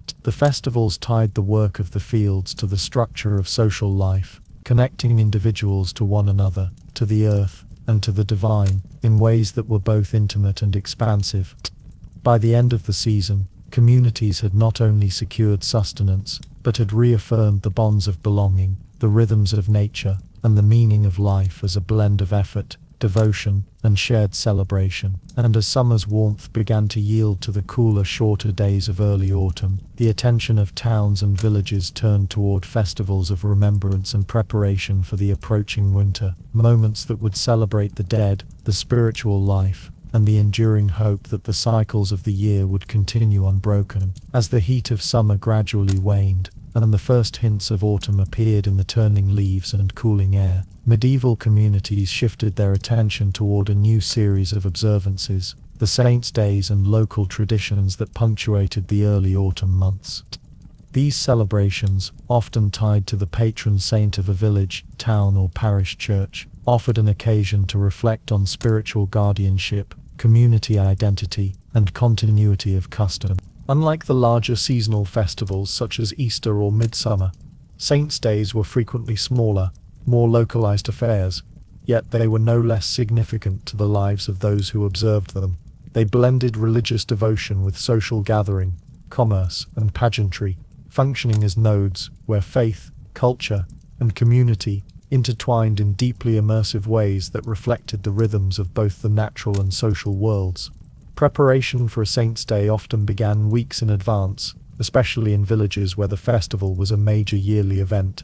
Communities would clean and decorate the church, adorn streets with garlands and banners, and ensure that altars were properly arranged for the expected influx of worshippers. In some regions, the entire village would contribute labor, materials, and produce, reinforcing communal bonds through collective effort. Offerings of food, grain, or small coins were gathered to support the festivities, and in some cases to provide charity to the poor, emphasizing that these celebrations were not only about honor and devotion, but also about social responsibility and care for the vulnerable. Pilgrimages to local shrines or churches dedicated to the patron saint were a central feature of many early autumn observances. People would walk in groups, singing hymns, carrying banners or relics associated with the saint, and stopping at designated points for prayer or ritual gestures.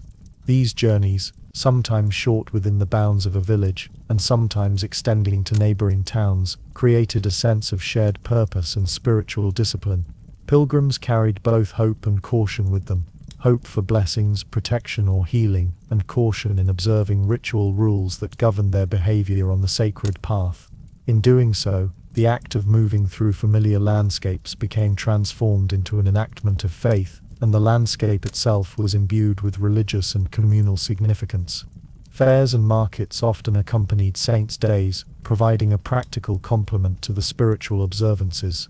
Merchants, craftsmen, and farmers brought goods to sell, allowing villagers to acquire items that were otherwise unavailable, from spices and cloth to tools and simple luxuries. The fair created a space in which the community could gather for commerce and socialization, and it often featured performances, games, and contests that reinforced local customs and offered entertainment. For many, the Saints' Day Fair represented a rare opportunity to interact with the broader world, to share news from other villages, and to participate in collective leisure, all under the protective auspices of their patron saint. Parades, processions and ceremonial displays were another hallmark of saints' days. Participants carried banners depicting the saint, relics associated with miracles or the saint's life, and symbols of the parish or guilds involved. The processions would often wind through the central streets of a village or town, pausing at key locations for prayers, blessings or symbolic gestures, such as scattering flowers, lighting candles, or offering bread to the poor. These public demonstrations of faith and identity reinforced both social hierarchy and communal solidarity. Guilds and families were recognized for their contributions, clergy were visibly honored for their spiritual authority, and the laity participated in a collective affirmation of shared values and devotion. In addition to the structured rituals, many saints' days were marked by customs unique to the locality, often blending Christian and older folk traditions. For instance, in some regions, specific foods were prepared only on the feast day, such as pastries shaped like saints or breads baked with symbolic decorations. In other areas, symbolic dances or mock battles were performed, sometimes referencing legends of the saint's life or local history. These customs varied widely from village to village, creating a rich tapestry of practice in which faith was expressed through both solemnity and creativity. Such localized diversity reinforced a sense of place and belonging. To live in a village was to be connected to its patron saint, its particular history, and the shared memory of generations who had observed the same rites. Children and youth played active roles in many Saints' Day observances. They might participate in processions, carry small banners, or perform simple dances or songs associated with the festival. These activities were educational as well as celebratory. Through participation, younger generations learned the stories of the saints, the meaning of the rituals and the appropriate ways to honor sacred and communal traditions. In this way, the observances served as both celebration and cultural transmission, ensuring that local identity and religious knowledge persisted across generations. The atmosphere during these days was rich with sensory detail. Streets filled with the smells of cooking, baked goods, and burning candles. Music and song created layers of sound, punctuated by the murmur of conversation and the laughter of children. Visual splendor arose from banners, flowers, and decorated altars, and the tactile experience of carrying offerings or participating in dances connected individuals physically to the ritual. The cumulative effect of these sensory elements created an immersive environment, one in which participants felt fully enmeshed in the spiritual, social, and natural world around them. Even as the festivals honored saints, they also subtly prepared communities for the coming winter. Observances often included prayers for protection against cold, disease, and scarcity, and the gathering of community in shared celebration reinforced cooperation and mutual support. Critical factors for survival in the months ahead. The timing of Saints' Days in early autumn, after the bulk of the harvest but before the onset of frost, made them an ideal moment to reflect on both gratitude and precaution, blending joy with practical concern. By the conclusion of the Saints' Day celebrations, villagers and townspeople returned to their routines with a renewed sense of connection to one another, to their patron saint, and to the cycles of the year. The festivals reinforced the intertwined nature of faith, community, and labor, reminding all participants that spiritual devotion was inseparable from social life, and that the rhythms of the calendar provided both structure and meaning to everyday existence. And as autumn deepened, the turning leaves and cooler winds directed attention further into reflection and preparation for the approaching winter, setting the stage for festivals that would honor not only saints, but also the natural world's passage toward dormancy, cold, and the quiet of the year's darker months. As the chill of early autumn gradually gave way to the cooler, crisper days of late September and October, the social calendar of medieval Europe was punctuated not only by spiritual observances and local saints' days, but also by spectacles of martial skill, communal rivalry, and noble display. The tournaments and jousts that drew both the aristocracy and the wider populace into elaborate performances of strength, strategy, and pageantry. These events, often timed to coincide with seasonal fairs or religious feast days, were both competitive and theatrical, blending the practical realities of military training with the social needs of entertainment, status affirmation, and community cohesion. They provided a space in which the values of chivalry, honor, skill, courage, and courtesy could be publicly displayed, admired and interpreted, while also offering a controlled outlet for aggression, rivalry, and spectacle within the highly stratified society of the Middle Ages. Preparation for a tournament or joust was extensive, reflecting both the practical requirements of combat and the ceremonial aspects of the event. Nobles and knights meticulously maintained their armor, weapons, and horses, ensuring that every lance, shield, and cuirass was polished, fitted, and ready for display. Heralds and organizers planned the layout of the lists, the enclosed arenas where combat would occur, often erecting barriers, stands for spectators, and pavilions for the competitors. These spaces were carefully designed to accommodate large crowds while maintaining safety and order, allowing spectators to witness the feats of strength and skill without undue risk. The process of preparation, like the event itself, was layered with meaning, reflecting both the social hierarchies of the participants and the cultural importance of martial prowess as a marker of nobility and personal virtue. Tournaments encompassed multiple forms of competition, the most prominent of which was the joust, in which two knights charged at one another on horseback with lances, aiming to unseat their opponent. These bouts required not only physical skill and coordination, but also a deep understanding of strategy, timing, and the interaction between horse and rider. The spectacle of the joust was heightened by ceremonial elements. Knights wore colorful surcoats, emblazoned with their coat of arms. Banners fluttered in the wind, and the entrance of competitors was often accompanied by trumpets and fanfare. Each clash of lances was both a test of martial ability and a theatrical display, designed to elicit admiration, excitement, and social recognition. Success in the lists brought prestige, honor, and sometimes monetary reward, while failure could be instructive, humbling, or even dangerous, reinforcing the high stakes associated with these contests. Beyond the joust, tournaments often included melees, in which groups of knights or squires engaged in more chaotic combat simulations, testing skill, coordination, and endurance. These larger-scale engagements mimicked aspects of battlefield conditions in a controlled environment, allowing participants to hone their abilities, demonstrate bravery, and entertain spectators simultaneously. Rules governed these events, providing a framework that balanced danger with spectacle. Combatants were expected to follow codes of conduct, avoid unnecessary cruelty, and respect outcomes, reflecting the chivalric ideal that valor and honor were inseparable from decorum and ethical behavior. Spectators played a critical role in the atmosphere of tournaments and jousts. Nobles, clergy, merchants, and peasants alike gathered to witness the feats of arms, each group interpreting the events through the lens of social position, cultural expectation, and personal investment. Crowds reacted with cheers, gasps, and applause, creating a soundscape that echoed across the field and elevated the intensity of the performance. Vendors might circulate among spectators, selling food, drink, or small souvenirs, turning the tournament into a multifaceted social event in which commerce, leisure, and spectacle intertwined. The communal experience of watching, evaluating, and celebrating martial skill contributed to a shared sense of culture, identity, and entertainment that transcended social stratification, even as the events themselves affirmed the hierarchical order of medieval society. Tournaments and jousts were also deeply embedded in ritual and symbolism. The attire, heraldry, and pageantry were not merely decorative, but conveyed lineage, allegiance, and personal virtue.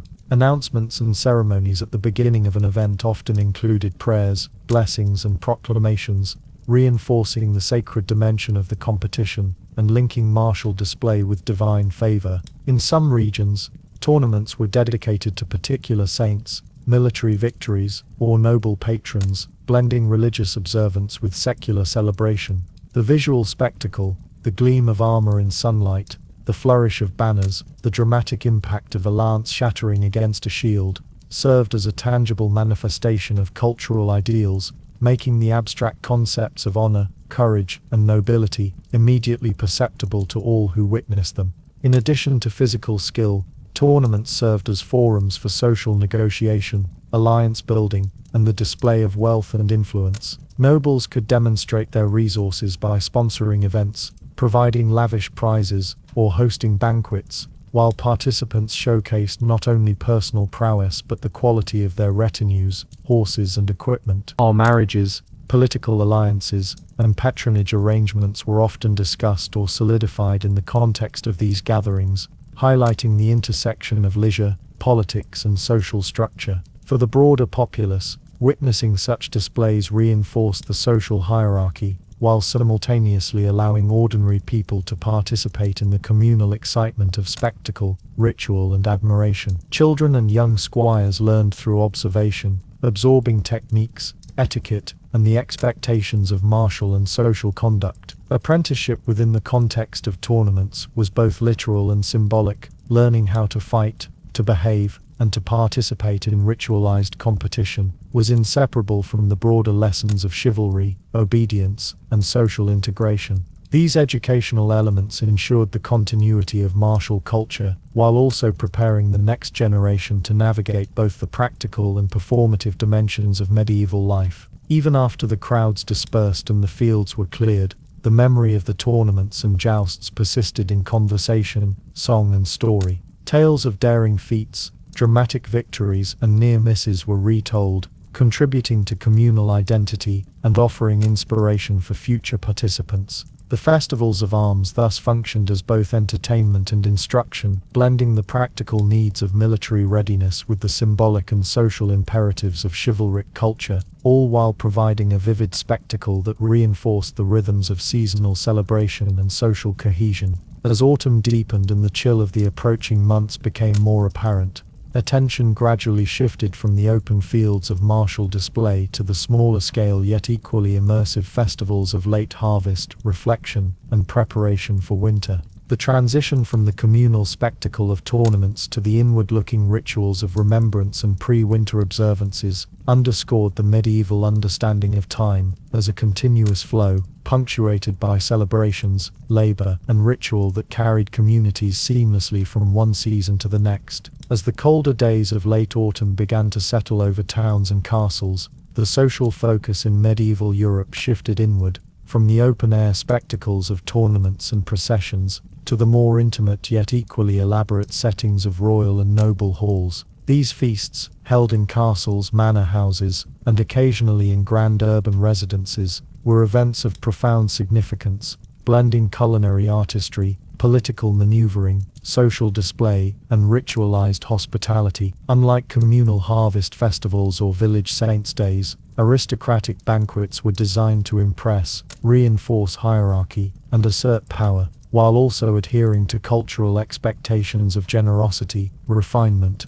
and adherence to courtly codes of behavior. In essence, the feasts of the elite were both sustenance and statement, nourishing bodies while simultaneously shaping perception, alliance, and authority. Preparation for a royal or noble feast was an exercise in coordination, resources, and spectacle.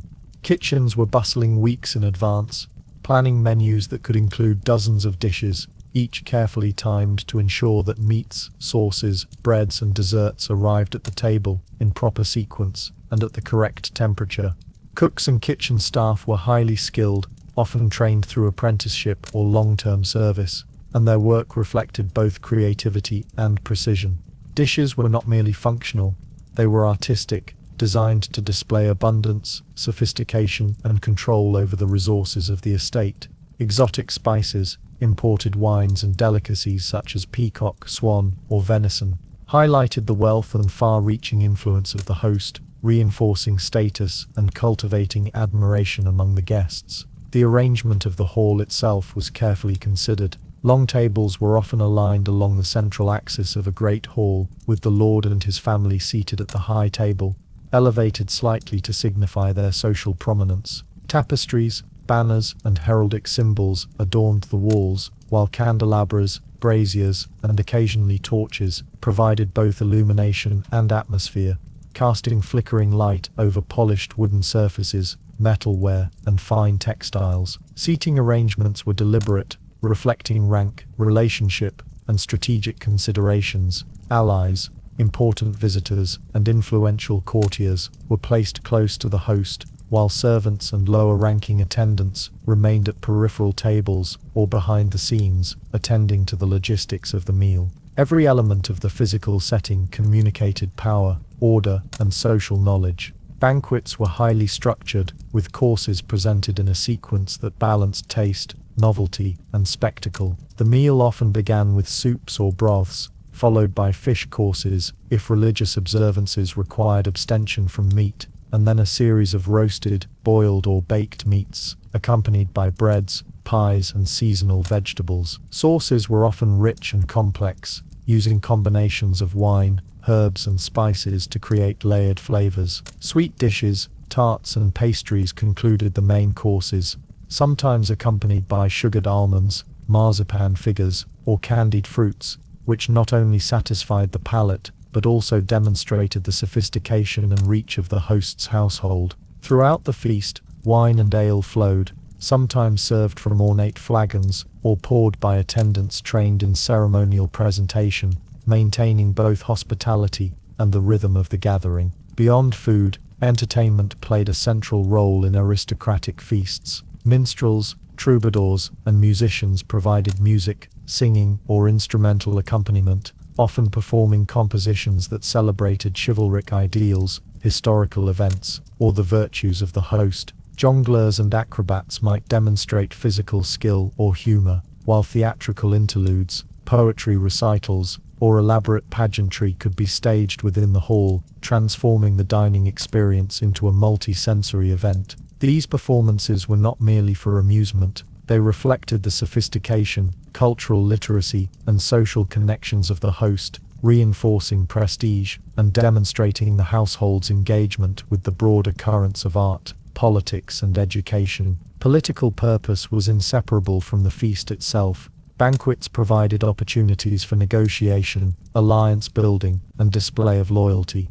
Nobles could observe the comportment, generosity, and resources of peers, while hosts could signal wealth, influence, and the ability to sustain both hospitality and authority. Ceremonial gestures, from the presentation of the first course to the timing of toasts, conveyed subtle messages about rank, favor, and obligation. Marriages, treaties, and patronage arrangements were often discussed in the context of the feast, with the shared meal serving as both backdrop and instrument for social and political maneuvering. To attend or be excluded from such an event was a statement in itself, reinforcing the intricate hierarchies that structured medieval society. Ritualized etiquette was integral to the experience. Guests were expected to observe norms of behavior, from proper posture at the table to appropriate responses to hosts' gestures and the sequencing of courses. Servants and stewards facilitated these interactions, ensuring that both the practical needs of the feast and the subtleties of social protocol were maintained. Even the manner of serving and clearing dishes communicated rank and attention to decorum, highlighting that the feast was as much about performance and order as it was about sustenance.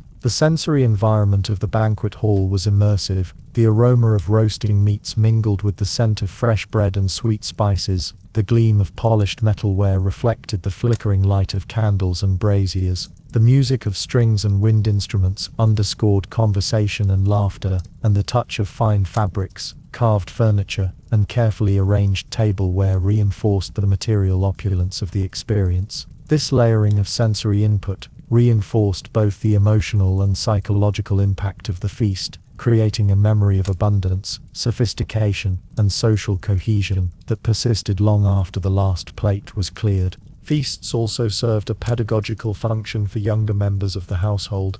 Children and wards observed the conduct of their elders, learning the nuances of etiquette, the importance of strategic alliances, and the subtleties of negotiation and display.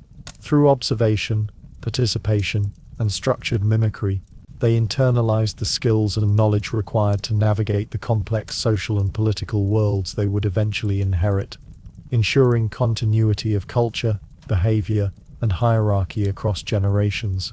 As the night drew to a close, the hall gradually emptied, the echoes of music and conversation fading into the silence of the castle corridors.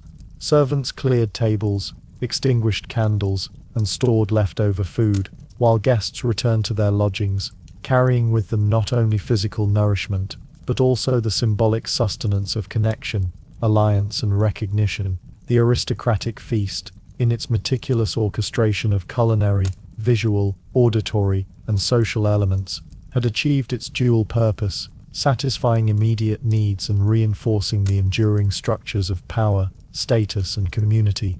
And as the glow of candlelight and hearth fires waned, medieval Europe's attention increasingly shifted toward the smaller, introspective observances of late autumn and early winter, moments of reflection, remembrance, and preparation that would carry the rhythm of the year inexorably toward All Hallows, Advent, and the solemn yet comforting darkness of the winter months.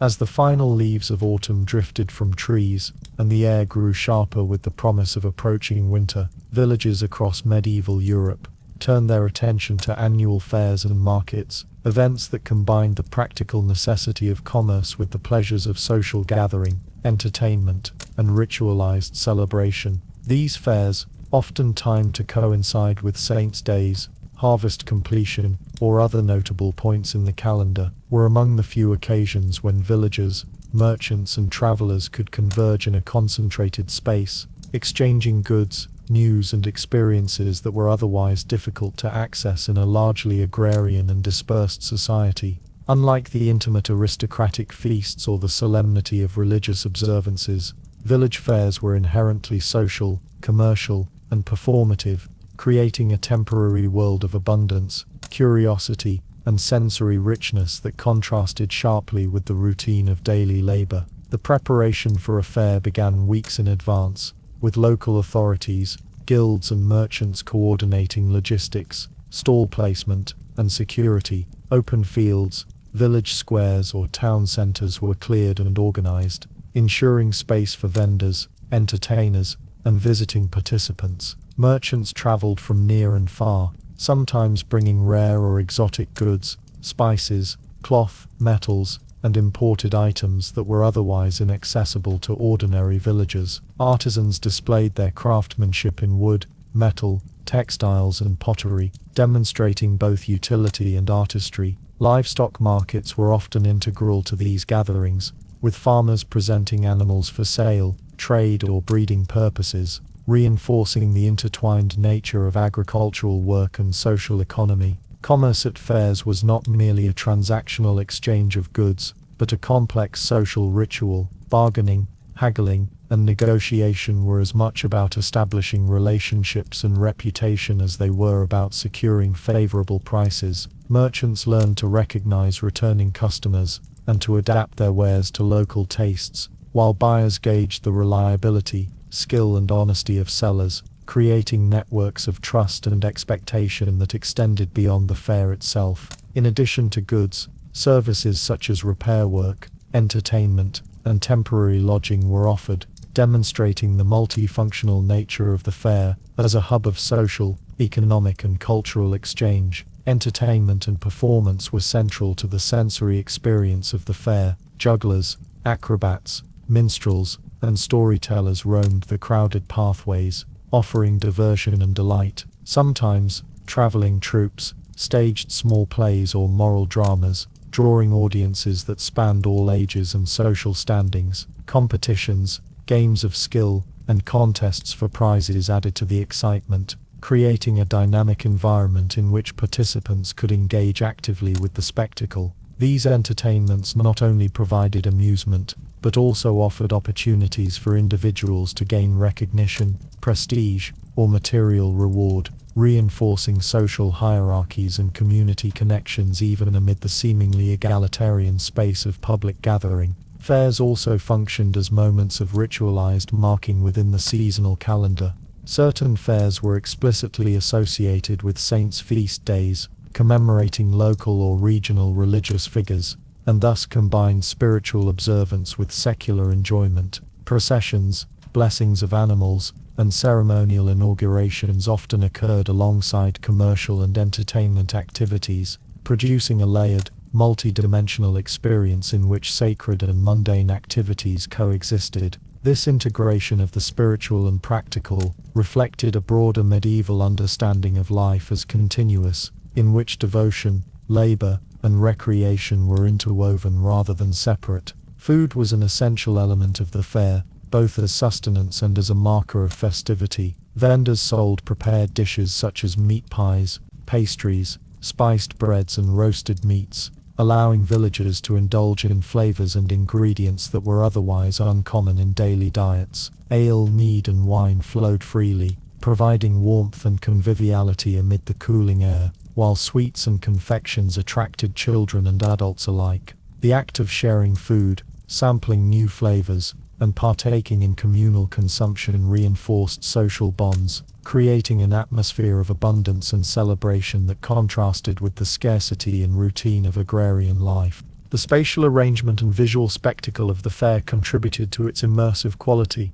Stalls and booths were adorned with colorful cloths, banners and signs, while performers moved through the spaces with props, instruments and costumes that caught the eye and created movement and rhythm across the fairground. Crowds shifted and flowed, creating a dynamic environment in which one could observe, participate, or simply be absorbed by the activity of others. The interplay of sound, color, smell, and motion produced a sensory environment that was at once exhilarating, instructive, and immersive, engaging all participants fully in the temporal and social experience of the gathering. For children and young people, fairs offered a rare opportunity for exploration, learning, and social interaction beyond the confines of household or village labor. They observed craftspeople at work, practiced games and skills, and interacted with peers and strangers alike, acquiring knowledge about commerce, performance, and social norms. For adults, the fair provided both practical opportunities, purchasing goods, selling produce, negotiating labor or services, and a chance for social observation, networking, and entertainment. These events thus functioned as hubs of cultural transmission, education, and experience, reinforcing communal knowledge while allowing individual initiative and creativity. The temporary nature of the fair was also significant. Villagers and visitors understood that the space created by the gathering was ephemeral, existing for a brief window before dissolving back into the rhythms of everyday life. This temporality heightened the intensity of experience, concentrating attention, interaction, and emotion within a short period. Merchants packed their wares carefully for travel home, performers dismantled stages or props, and visitors returned to their fields, homes, and occupations, carrying with them the memories, goods, and stories of the event. The cyclical return of fairs, often annually or seasonally, ensured that this burst of communal activity remained a predictable and anticipated element of life, marking time and reinforcing continuity across years and generations. In the broader context of the medieval year, village fairs and markets bridged the gap between labor and celebration, local and regional exchange, mundane survival and imaginative pleasure. They reflected the interdependence of commerce, social cohesion, and cultural expression, providing a concentrated lens through which the patterns of medieval life, agriculture, religion, hierarchy, and festivity could be observed, experienced, and transmitted.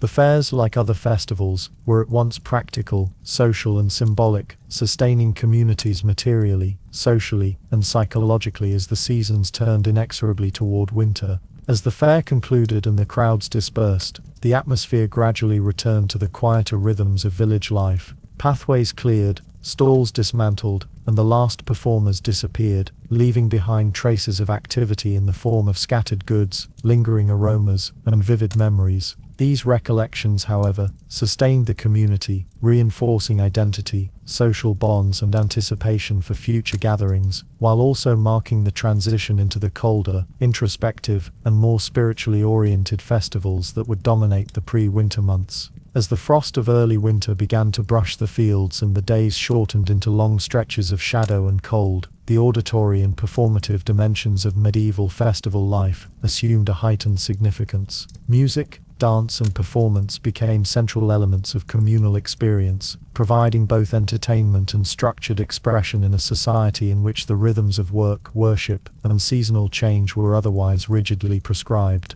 The arrival of winter, with its reduced agricultural labor and extended nights, created a temporal space in which communities could gather indoors or around hearths, in churchyards, halls, and village squares, to participate in or observe musical and theatrical expressions that reinforced social cohesion, transmitted cultural knowledge, and offered psychological respite from the harsh realities of the season. Minstrels, itinerant musicians, and skilled performers traveled from village to village, often contracted by local lords' guilds or parish communities to provide entertainment during festivals, fairs, and special observances. Their repertoire included songs, instrumental music, narrative ballads, and improvisational performances that told stories of heroism, romance, morality, or humor. These performers occupied a liminal space in medieval society, both esteemed for their skill and mobility, yet socially peripheral, moving fluidly across class boundaries while bringing a sense of the wider world into local communities. Their presence at festivals was eagerly anticipated, and the arrival of a renowned minstrel could transform a simple gathering into a memorable cultural event. Dance played a similarly important role, with both structured courtly dances and more spontaneous folk forms integrated into festival life. Villagers, young and old, participated in circle dances, processional steps, and ritualized movement that often mirrored seasonal or agricultural symbolism. In some regions, dances were associated with specific celebrations, such as May Day or harvest festivals, while in others they were incorporated into religious observances or Saints' Day events. The physicality of dance allowed participants to engage directly with the festival, expressing communal identity, joy, and continuity, and linking human bodies to the cycles of nature, rhythm, and social interaction. Theatrical performance was another vital component of festival culture, particularly in the form of mystery plays, morality plays, and short dramatic interludes. Mystery plays, often staged during religious festivals such as Corpus Christi, depicted biblical stories in a manner accessible to lay audiences, blending instruction with entertainment. Villagers and townspeople sometimes participated directly in these productions, serving as actors, stagehands, or chorus members, while guilds or local authorities organized resources and space for the performance. The plays were elaborate in detail, utilizing costumes, props, and simple stage machinery, and they conveyed theological, moral, and social lessons, reinforcing communal understanding of both faith and propriety. The interaction between music, dance, and performance created immersive, multi-sensory experiences that defined the character of medieval festivals. The sounds of lutes, flutes, fiddles, and drums intertwined with the rhythm of feet on earthen or wooden floors, while singing both solo and communal, imbued the space with resonance, emotion, and memory. Audiences were not passive observers, they clapped, sang along, or moved in time with performers, integrating themselves into the aesthetic and social experience. This participatory element reinforced the communal nature of festivals, reminding participants that each person, regardless of social rank, contributed to the vitality, continuity, and meaning of the gathering. Music and performance also served pedagogical and mnemonic functions. Songs and stories transmitted historical events, local legends, religious teachings, and cultural norms, ensuring that knowledge persisted across generations in oral form, often supplementing or compensating for the limited availability of written texts. Dance steps, gestures, and theatrical routines similarly encoded symbolic meaning, embedding communal values and ritualized knowledge within physical movement and public display. For children and adolescents, participation in these activities provided education in rhythm, coordination, social etiquette, and cultural literacy, while also offering enjoyment and a sense of belonging. Seasonal rhythm and timing were critical to the integration of music, dance, and performance into festival life. Certain songs or plays were reserved for specific feast days, agricultural milestones, or religious observances, aligning the expressive elements of culture with the broader calendar of life. The repetition of these performances year after year reinforced continuity, allowing communities to mark the passage of time through experience rather than simply through abstract measurement. The cadence of song, the patterns of dance, and the structure of performance were all part of the sensory and symbolic tapestry that defined medieval temporal consciousness. Music and performance also reflected social hierarchies and political realities. In courtly settings, minstrels and musicians performed sophisticated compositions that demonstrated the refinement, wealth, and cultural literacy of the host, while folk performances in village settings often allowed more egalitarian participation, albeit within the constraints of customary roles, gender norms, and generational hierarchies. The selection of material, the prominence given to certain performers, and the physical arrangement of audiences were all means by which social relations were enacted, reinforced, and observed, integrating aesthetic experience with social order. Moreover, music and dance provided psychological and emotional sustenance during the darker months. The physical engagement of dance, the collective resonance of singing, and the imaginative immersion of storytelling offered relief from monotony, fatigue, and the looming hardships of winter. Participants could experience joy, catharsis, and community support through these expressive channels, creating resilience and shared memory that carried them through periods of scarcity and challenge. In sum, music, dance, and performance were inseparable from the lived experience of medieval festivals. They mediated between work and leisure, sacred and secular, individual and community, embedding aesthetic, moral, and social knowledge within sensory, corporeal, and narrative forms. Their presence enriched every festival, from the smallest village gathering to the most elaborate courtly celebration, providing continuity, cultural education, and the immersive pleasure of shared human expression. As the nights lengthened and anticipation built toward the deep winter and Christmas season, these expressive forms prepared communities for the introspective, reflective, and ritualized practices of Advent, a time in which music, song, and movement would continue to animate religious devotion, while marking the progression toward the year's most widely celebrated feast. As the long nights of December approached, bringing with them both the cold and the anticipation of winter's festivals, the material reality of food and drink assumed an extraordinary prominence in medieval festival life. In a society where the majority of the population experienced scarcity for much of the year, with diets limited by seasonal availability, preservation methods, and social rank, the feasting associated with festivals represented not only indulgence, but also a symbolic and practical assertion of abundance, community, and ritual observance. The preparation, consumption, and ceremonial presentation of food were central to both secular and religious celebrations, marking occasions from saints' days and harvest festivals to tournaments, village fairs, and the high feasts of the aristocracy. The sensory experience of eating and drinking in these contexts, aromatic, tactile, visual, and gustatory, provided participants with a profound sense of continuity, pleasure, and collective identity, reinforcing both social structures and seasonal rhythms. The everyday diet of medieval peasants, artisans, and laborers was relatively monotonous, centered on bread, porridge, legumes, seasonal vegetables, and the occasional supplement of dairy or eggs. Meat was rare, particularly for lower status households, and often consumed only on special occasions or when hunting privileges allowed. Ale and water constituted primary beverages, with fermented drinks providing calories, hydration, and in the case of ale, a mild form of alcohol that was relatively safe to consume. Within this context of scarcity, the arrival of festival feasting created a striking contrast, offering both literal sustenance and the psychological reassurance of abundance. Bread, as a staple food, played a central role in festival meals, but even here, extravagance could be demonstrated.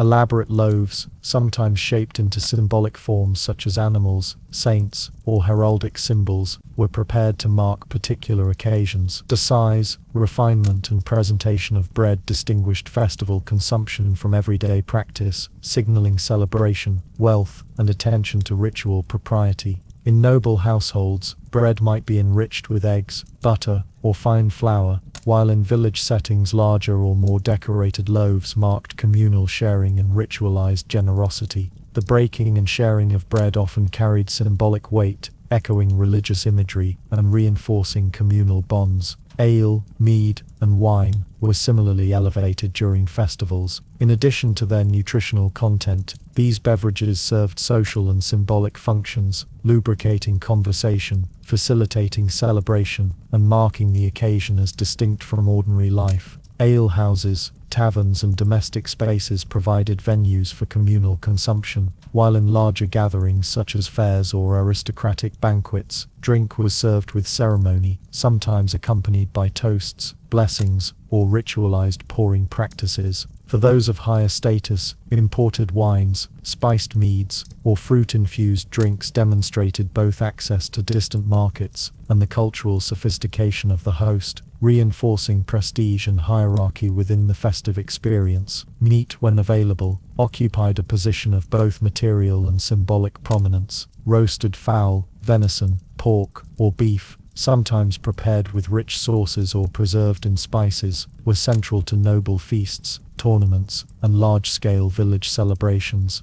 In communal harvest or Saints' Day festivals, roasted animals might be shared among households, reflecting both generosity and the practical outcome of agrarian labor. Hunting, husbandry, and slaughtering practices were intimately tied to festival timing, ensuring that the presence of meat on the table reflected the rhythms of labor, seasonality, and ritual observance. The preparation and carving of meat often took on ceremonial qualities, emphasizing both abundance and social differentiation, with portions and presentation reflecting rank, contribution, and status. Spiced and sweet treats became particularly significant during the winter festivals, including Advent and the approach to Christmas. Sugar, imported spices, honey, and preserved fruits allowed cooks to create pastries, tarts, candied almonds, marzipan figures, and other delicacies that transformed ordinary consumption into a sensory and symbolic experience. These confections were labor-intensive and costly, underscoring the host's wealth and generosity, while also providing pleasure and novelty for participants who rarely had access to such richness. The aromatic and visual qualities of spiced treats, often brightly colored or shaped into symbolic forms, contributed to the immersive character of festival dining, enhancing both enjoyment and ritual resonance. Preparation for festival feasting involved multiple layers of labor and organization. Households, kitchen staff, and local communities coordinated the acquisition of ingredients, the preparation of dishes, and the storage of perishables. Preservation techniques, salting, smoking, drying, or pickling, ensured that food could be consumed at the appropriate moment, particularly in the context of festivals that coincided with periods when fresh produce was limited. Large-scale events, whether fairs, tournaments, or noble banquets, required coordination among cooks, servants, and suppliers, integrating social labor with ritualized timing and ceremonial presentation. The act of preparing food was itself a form of communal participation, reinforcing hierarchy, skill, and collaboration, while simultaneously marking the temporal and social boundaries of the festival. The act of eating and drinking during festivals was deeply ritualized. In both secular and sacred contexts, the sequence of courses, the method of service, and the sharing of dishes conveyed symbolic meaning, reinforced social hierarchy, and encouraged ethical conduct. Guests might be seated according to rank, with portions allocated to reflect status and contribution. The breaking of bread, the passing of vessels, and the offering of shared foods to the poor or needy integrated ethical and spiritual dimensions into the act of consumption, linking pleasure and sustenance with moral and social responsibility. The sensory environment of festival dining created an immersive experience. The aroma of roasting meats and freshly baked bread mingled with the scent of spiced confections and heated ale, while the sight of brightly colored dishes, polished tableware, and ornamental presentation reinforced visual delight. The soundscape of conversation, laughter, and ceremonial music provided auditory stimulation, while the tactile engagement of handling utensils, serving dishes, or shared food connected participants physically to the communal act. Taste, of course, was central, yet it was inseparable from these other layers of sensory and social input, producing a rich, memorable experience that distinguished festival consumption from the routine of daily life. For children and youth, festivals offered rare access to foods that were otherwise unavailable, providing both enjoyment and social education. Observing and participating in communal feasting allowed them to learn etiquette, table manners, the significance of sharing, and the relationship between labor, abundance, and ritual observance. These experiences reinforced intergenerational knowledge, ensuring that the cultural and practical lessons embedded in festival dining persisted over time.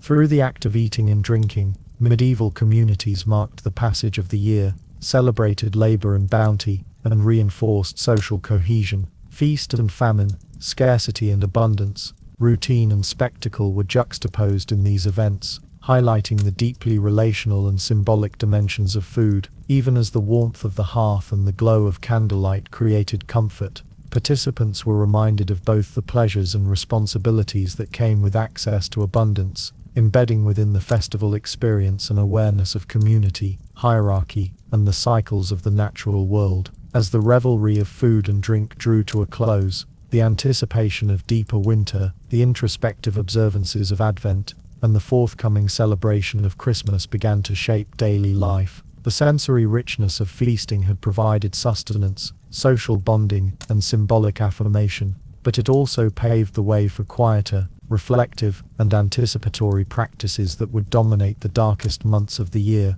linking material enjoyment with spiritual preparation and communal memory. As the cold deepened and communities turned inward during the long nights of late autumn and early winter, the outward expression of festivity often found its most visible form in clothing, disguise, and costume. In medieval Europe, garments and accessories were not merely practical necessities, they were instruments of identity, status, and imagination, capable of signaling social rank, religious observance, regional affiliation, and participation in ritualized play. Festivals offered a temporal suspension of ordinary hierarchies, and the act of dressing differently, whether in the ornate robes of a noble pageant, the brightly dyed tunics of a village dance, or the grotesque masks of carnival revelers, allowed individuals to move, however briefly, beyond the constraints of everyday life, embodying characters, ideas, or symbolic forces that existed outside ordinary social structures. The preparation of festival clothing involved both skill and intentionality. For the upper classes, garments were often constructed from fine materials, silk, velvet, wool of exceptional quality, and adorned with embroidery, trim, fur, and metallic thread. Colors were carefully chosen to convey wealth, prestige, or alignment with a particular house, guild, or patron. Nobles and wealthy merchants might commission outfits for specific festivals, tournaments, or courtly occasions, coordinating with tailors, embroiderers, and seamstresses to produce garments that harmonized with the larger aesthetic of the event. From banners and tapestries to table decoration and ceremonial accessories, each detail, from the length of a sleeve to the richness of a lining, communicated subtle social and political information, reinforcing hierarchy while enabling display and spectacle. In more communal or village contexts, clothing remained expressive, even when resources were more limited. Villagers often adapted everyday garments with additions of color, trim, or symbolic motifs to mark festivals. Brightly dyed cloth, ribbons, feathers, and handmade embellishments created visual differentiation, signaling participation in celebration while retaining practicality. For agricultural communities, the timing of festivals, coinciding with periods of reduced labor, allowed for temporary investment in clothing that would be worn only on special occasions, thereby marking the temporal distinctiveness of the festival and providing a shared cultural rhythm that contrasted with the functional austerity of ordinary workdays. Masks and face coverings were particularly significant in certain seasonal festivals, including Carnival, Epiphany, and various local Saints' Day celebrations. Masks allowed participants to assume identities that differed from their social station, gender, or everyday persona, facilitating playful subversion and the exploration of liminal spaces between reality and performance. The Lord of Misrule, a figure central to some January festivities, exemplified this inversion, presiding over temporary suspension of hierarchy, in which servants, apprentices, and commoners could mock or direct the actions of their superiors within controlled ceremonial contexts. The use of masks, hoods, and painted faces thus provided both entertainment and social commentary, permitting expression that might otherwise be constrained by the rigid hierarchies of medieval life. Costume in festival life also carried symbolic and allegorical meaning. Characters from biblical narratives, local legends, or classical stories were represented through dress, enabling participants and spectators to engage in both narrative and visual learning. In mystery plays, saints' days, and morality pageants, costumes reinforced the moral or spiritual significance of the performance, distinguishing characters according to role, virtue, or vice. Even the most grotesque or fantastical costumes, beasts, demons, or hybrid creatures, embodied cultural ideas about the natural, spiritual, and social order, providing a physical and imaginative medium through which communities could explore human behavior, morality, and cosmic structure. The interplay of clothing, costume, and movement contributed to the immersive nature of festival participation. Garments and masks influenced posture, gesture, and performance, shaping how individuals engaged with music, dance, processions, and theatrical displays. The feel of heavy fabrics, the weight of a hood, or the restriction of a mask modulated behavior, reinforcing the sense that the festival world was distinct from everyday life. In group dances, pageants, and processions, the visual impact of coordinated costume amplified communal identity, creating patterns of color, motion, and rhythm that transformed ordinary spaces into temporarily enchanted environments. Children and adolescents learned both technical and social lessons through clothing and disguise. Observing the careful dressing of elders, participating in group dances, or donning masks for play, they absorbed lessons about symbolism, hierarchy, and ritual propriety. Costume allowed them to experiment with identity and role, engaging imagination and observation while understanding boundaries and expectations. In this way, the pedagogical function of festival clothing extended beyond aesthetics, shaping cognitive, social, and cultural development within a communal context.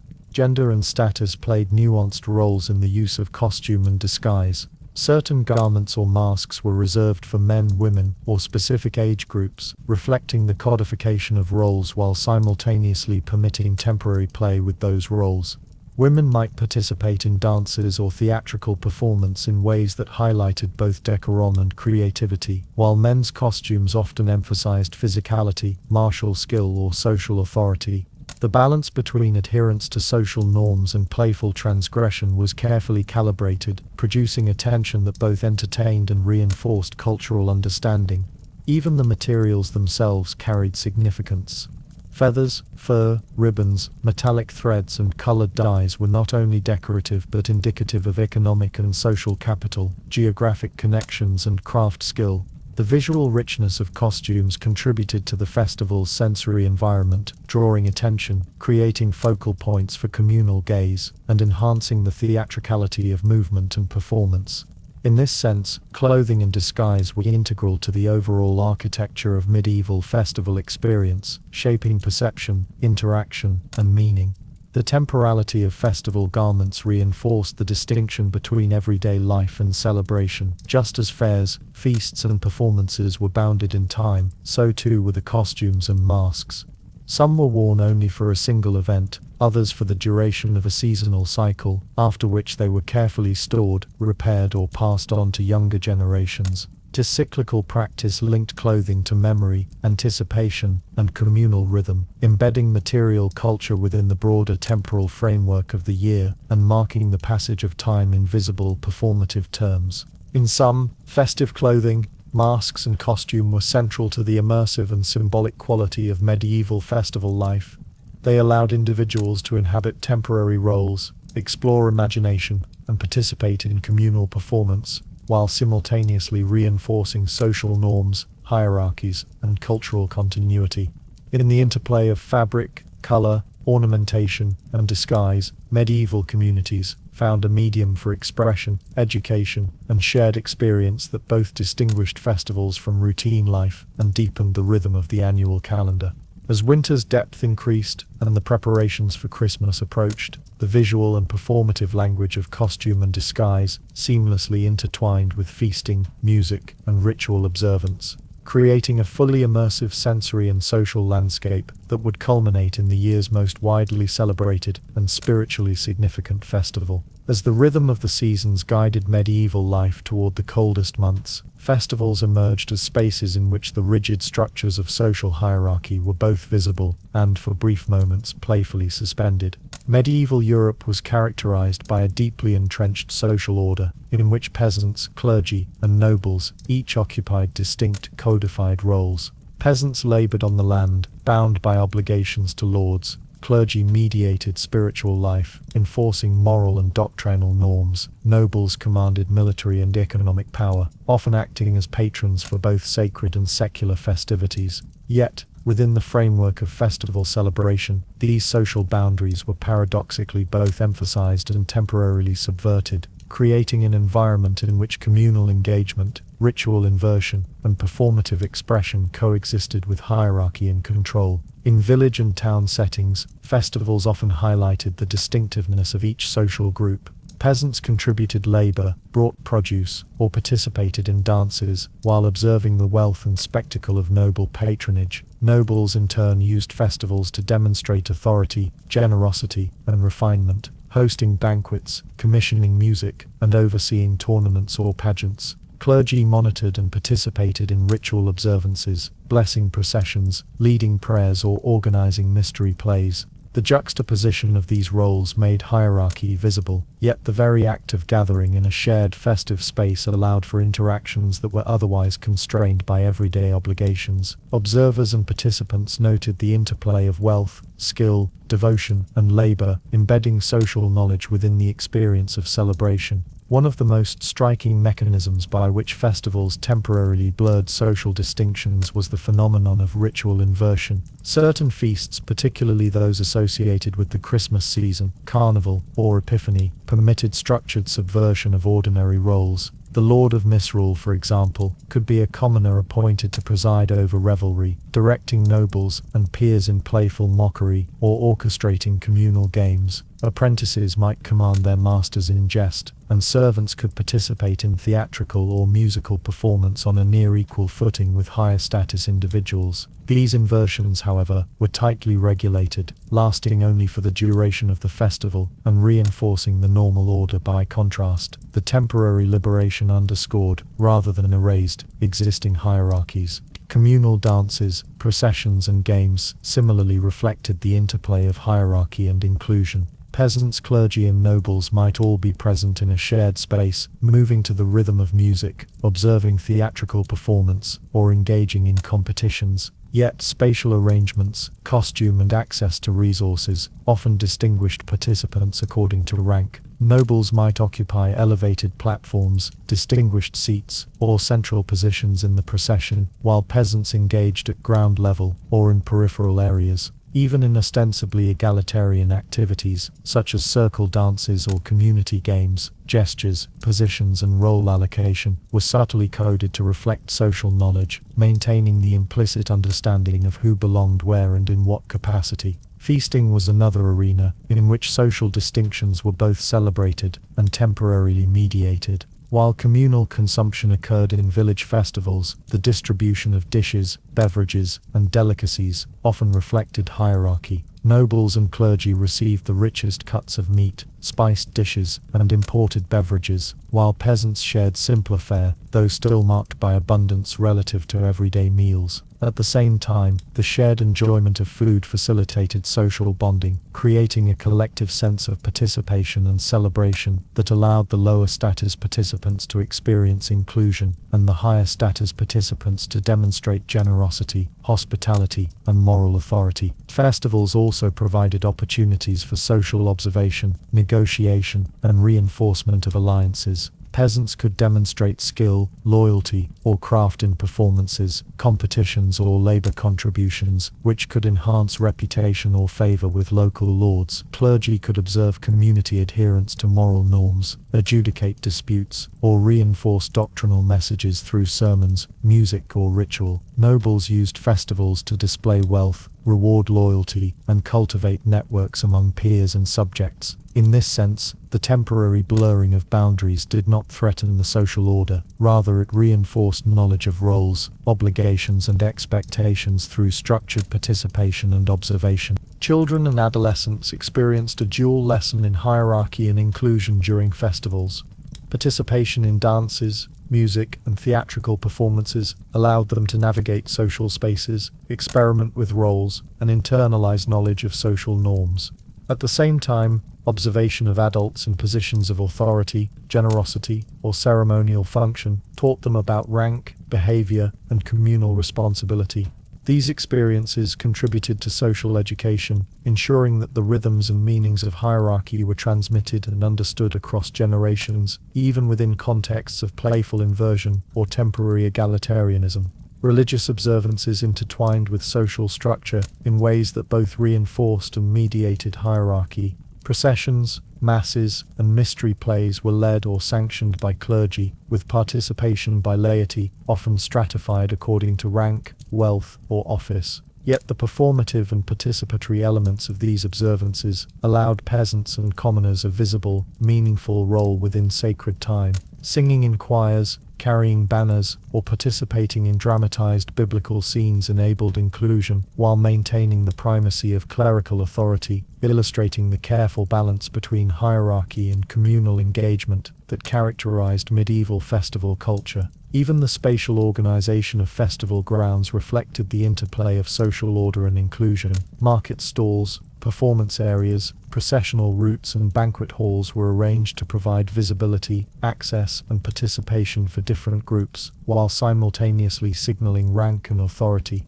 Nobles and patrons occupied prominent positions, with elevated seating, ornamental spaces, or private dining areas. Peasants engaged in peripheral or communal zones, while itinerant performers, merchants, and clergy navigated between these areas, mediating social interaction and observation. This spatial choreography created a layered experience, reinforcing the structured rhythms of hierarchy while allowing for temporary interaction, mobility, and engagement. Ultimately, festivals in medieval Europe operated as both mirrors and modulators of social order.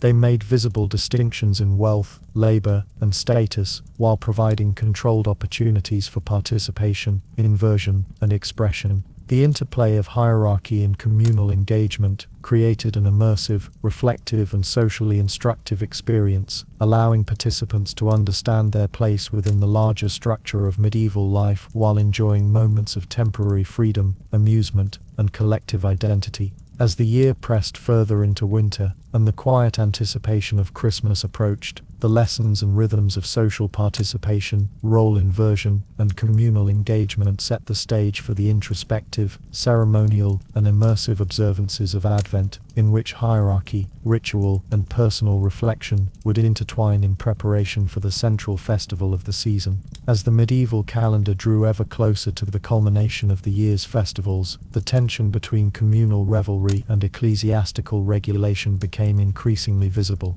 The Church, a central institution in medieval European life, maintained a pervasive influence over both temporal and spiritual matters, seeking to shape behavior, enforce morality, and preserve doctrinal orthodoxy. Festivals, with their exuberance, inversion of social roles, indulgence in food and drink, and expressive use of music, dance, and costume, often challenged the boundaries of decorum, discipline, and control that the Church sought to maintain. This created a dynamic and sometimes contentious interplay between the impulses of human celebration and the prescriptions of religious authority, illustrating the complex negotiation of freedom, obedience, and cultural continuity in medieval society. The Church's concern with festival behavior was rooted in multiple considerations. Firstly, excessive indulgence in feasting, drinking, or sexualized dance was seen as morally dangerous, capable of leading participants away from spiritual reflection, temperance, and adherence to Christian virtues.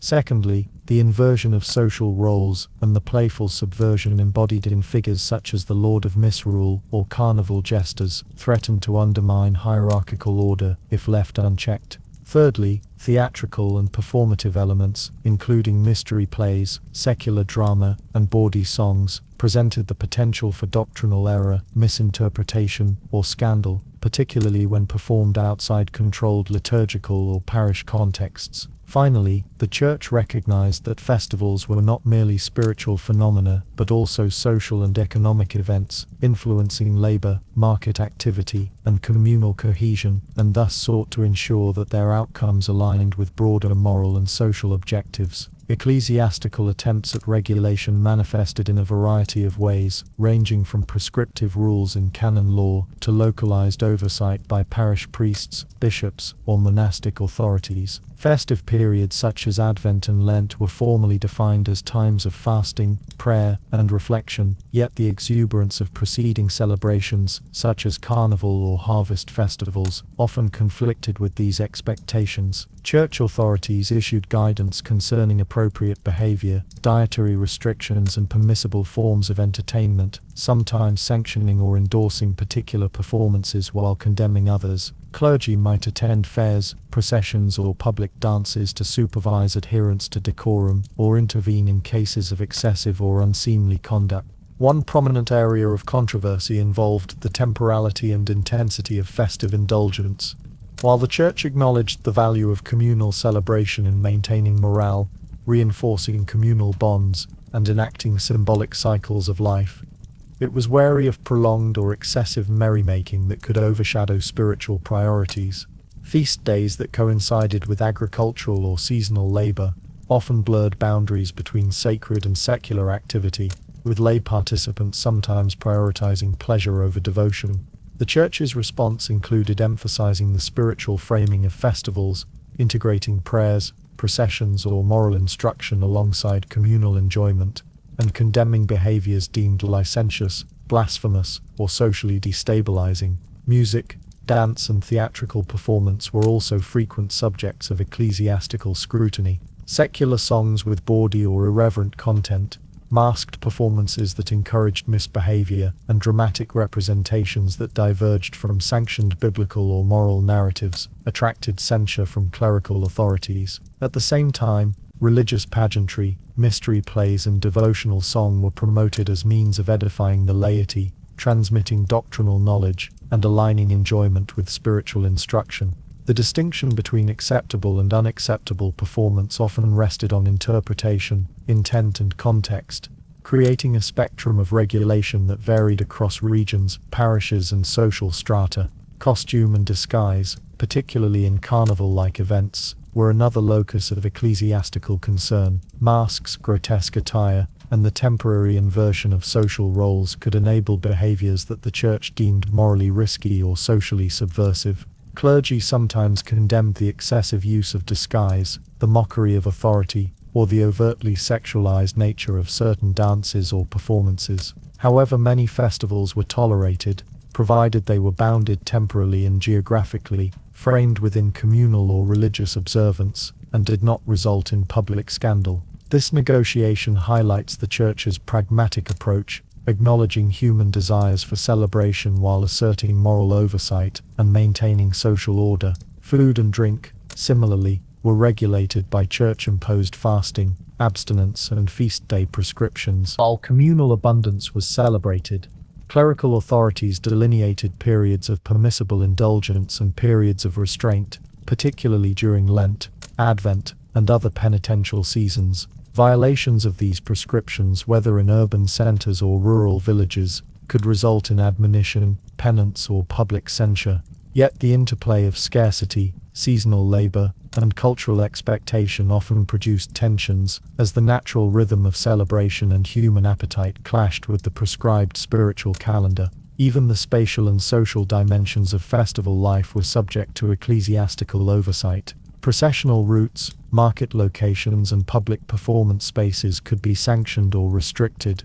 The seating arrangements at feasts or tournaments sometimes reflected Church priorities, ensuring that clergy were visibly respected, or that moral order was emphasized in public gatherings. In some cases, parish authorities organized or sponsored performances, dances, or musical events that both fulfilled popular desire for festivity and reinforced doctrinal or social norms, demonstrating the integrated but contested role of religious oversight. These tensions between celebration and control also reveal the ways in which medieval communities negotiated agency, pleasure, and authority. Peasants, artisans, and lower-status participants often exercised creative adaptation, bending rules of behavior, improvising costumes or performances, and finding permissible avenues for expression within the framework set by ecclesiastical authority. Nobles, merchants, and clergy similarly navigated the balance between display, ritual obligation, and regulation, seeking to derive pleasure, prestige, or spiritual fulfillment without incurring moral or social sanction. In this interplay, festivals became sites of cultural negotiation, reflecting both human desire for joy and the persistent influence of institutional power. Ultimately, the push and pull between joyous revelry and church regulation shaped the character of medieval festivals, producing events that were simultaneously exuberant and bounded, expressive and instructive, pleasurable and morally coded. The resulting cultural landscape was rich, textured, and deeply immersive. Participants danced, sang, feasted, and performed while continually negotiating the expectations, admonitions, and guidance of ecclesiastical authority. In this tension lay the vitality of festival life, ensuring that celebration was memorable, socially meaningful, and aligned at least partially with spiritual and moral frameworks. As the calendar moved inexorably toward the culmination of the year's cycle, the blend of indulgence and regulation, joy and restraint, spectacle and reflection prepared communities for the quiet, contemplative, and spiritually resonant observances of Christmas itself. In this way, the interplay of human desire and church control shaped not only the experience of festival life, but also the cultural, social, and moral rhythms that structured medieval society. As the 15th century gave way to the complexities of the late medieval and early modern period, the festivals that had long structured the rhythms of European life began to transform in response to social, economic, religious, and political shifts. The medieval calendar, once dominated by a cycle of sacred and seasonal celebrations, witnessed a gradual attenuation of certain traditional forms, adaptations to changing labor patterns, and the emergence of new customs that would carry echoes of earlier festivities into modernity. This transformation was neither abrupt nor uniform, rather it unfolded over decades and across regions, reflecting the interplay of continuity, innovation, and the pressures of a society increasingly shaped by urbanization, centralizing states, market economies, and shifting religious authority. One of the principal factors in the changing character of festivals was the transformation of labor and agrarian structures. The gradual commercialization of agriculture, the consolidation of land holdings, and the intensification of market relations altered the timing, scale, and function of seasonal celebrations. Whereas medieval peasants had historically aligned communal festivals with sowing, harvest, and the cyclical demands of subsistence, later economic pressures often constrained leisure time, reducing opportunities for large-scale communal gathering or elaborate performance. Agricultural fairs and harvest celebrations became increasingly tied to market exchange, with economic utility complementing or superseding purely ritualized observance. The connection between labor, sustenance, and ritual observance remained, but it was reframed within a context of economic pragmatism. Urbanization and the growth of towns also reshaped the festival landscape. Medieval cities with denser populations, more specialized labor, and greater access to imported goods fostered new forms of entertainment and civic celebration. Guilds played an increasingly prominent role in organizing feasts, pageants, and competitions, using festivals both to display craftsmanship and to reinforce social hierarchies within the urban context. Markets, processions, and theatrical performances continued, yet the audiences and participants were often more diverse and less constrained by traditional rural hierarchies. Civic authorities, eager to assert control and demonstrate prestige, sponsored festivals that blended spectacle with regulation, reflecting both the autonomy of emerging urban centers and the persistence of hierarchical display. Religious reform movements exerted profound influence on festival culture during the late medieval and early modern periods. The Protestant Reformation, for example, challenged the authority of the Catholic Church, critiqued the perceived excesses of feast days and saint-related celebrations, and promoted a more restrained and moralized approach to communal observance. Certain traditional festivals were suppressed, reinterpreted, or transformed into civic or secular forms. In regions that remained Catholic, the Counter-Reformation reinforced elaborate devotional observances, emphasizing processions, pageantry, and sacramental ritual while simultaneously regulating behavior, costume, and performance.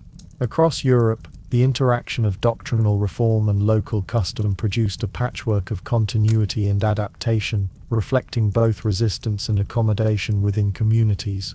The material and performative aspects of festival life also evolved. Costumes, masks, music, and theatrical performance became increasingly stylized, influenced by urban taste, courtly fashion, and the emergence of print culture, which facilitated the dissemination of songs, plays, and ritual instructions.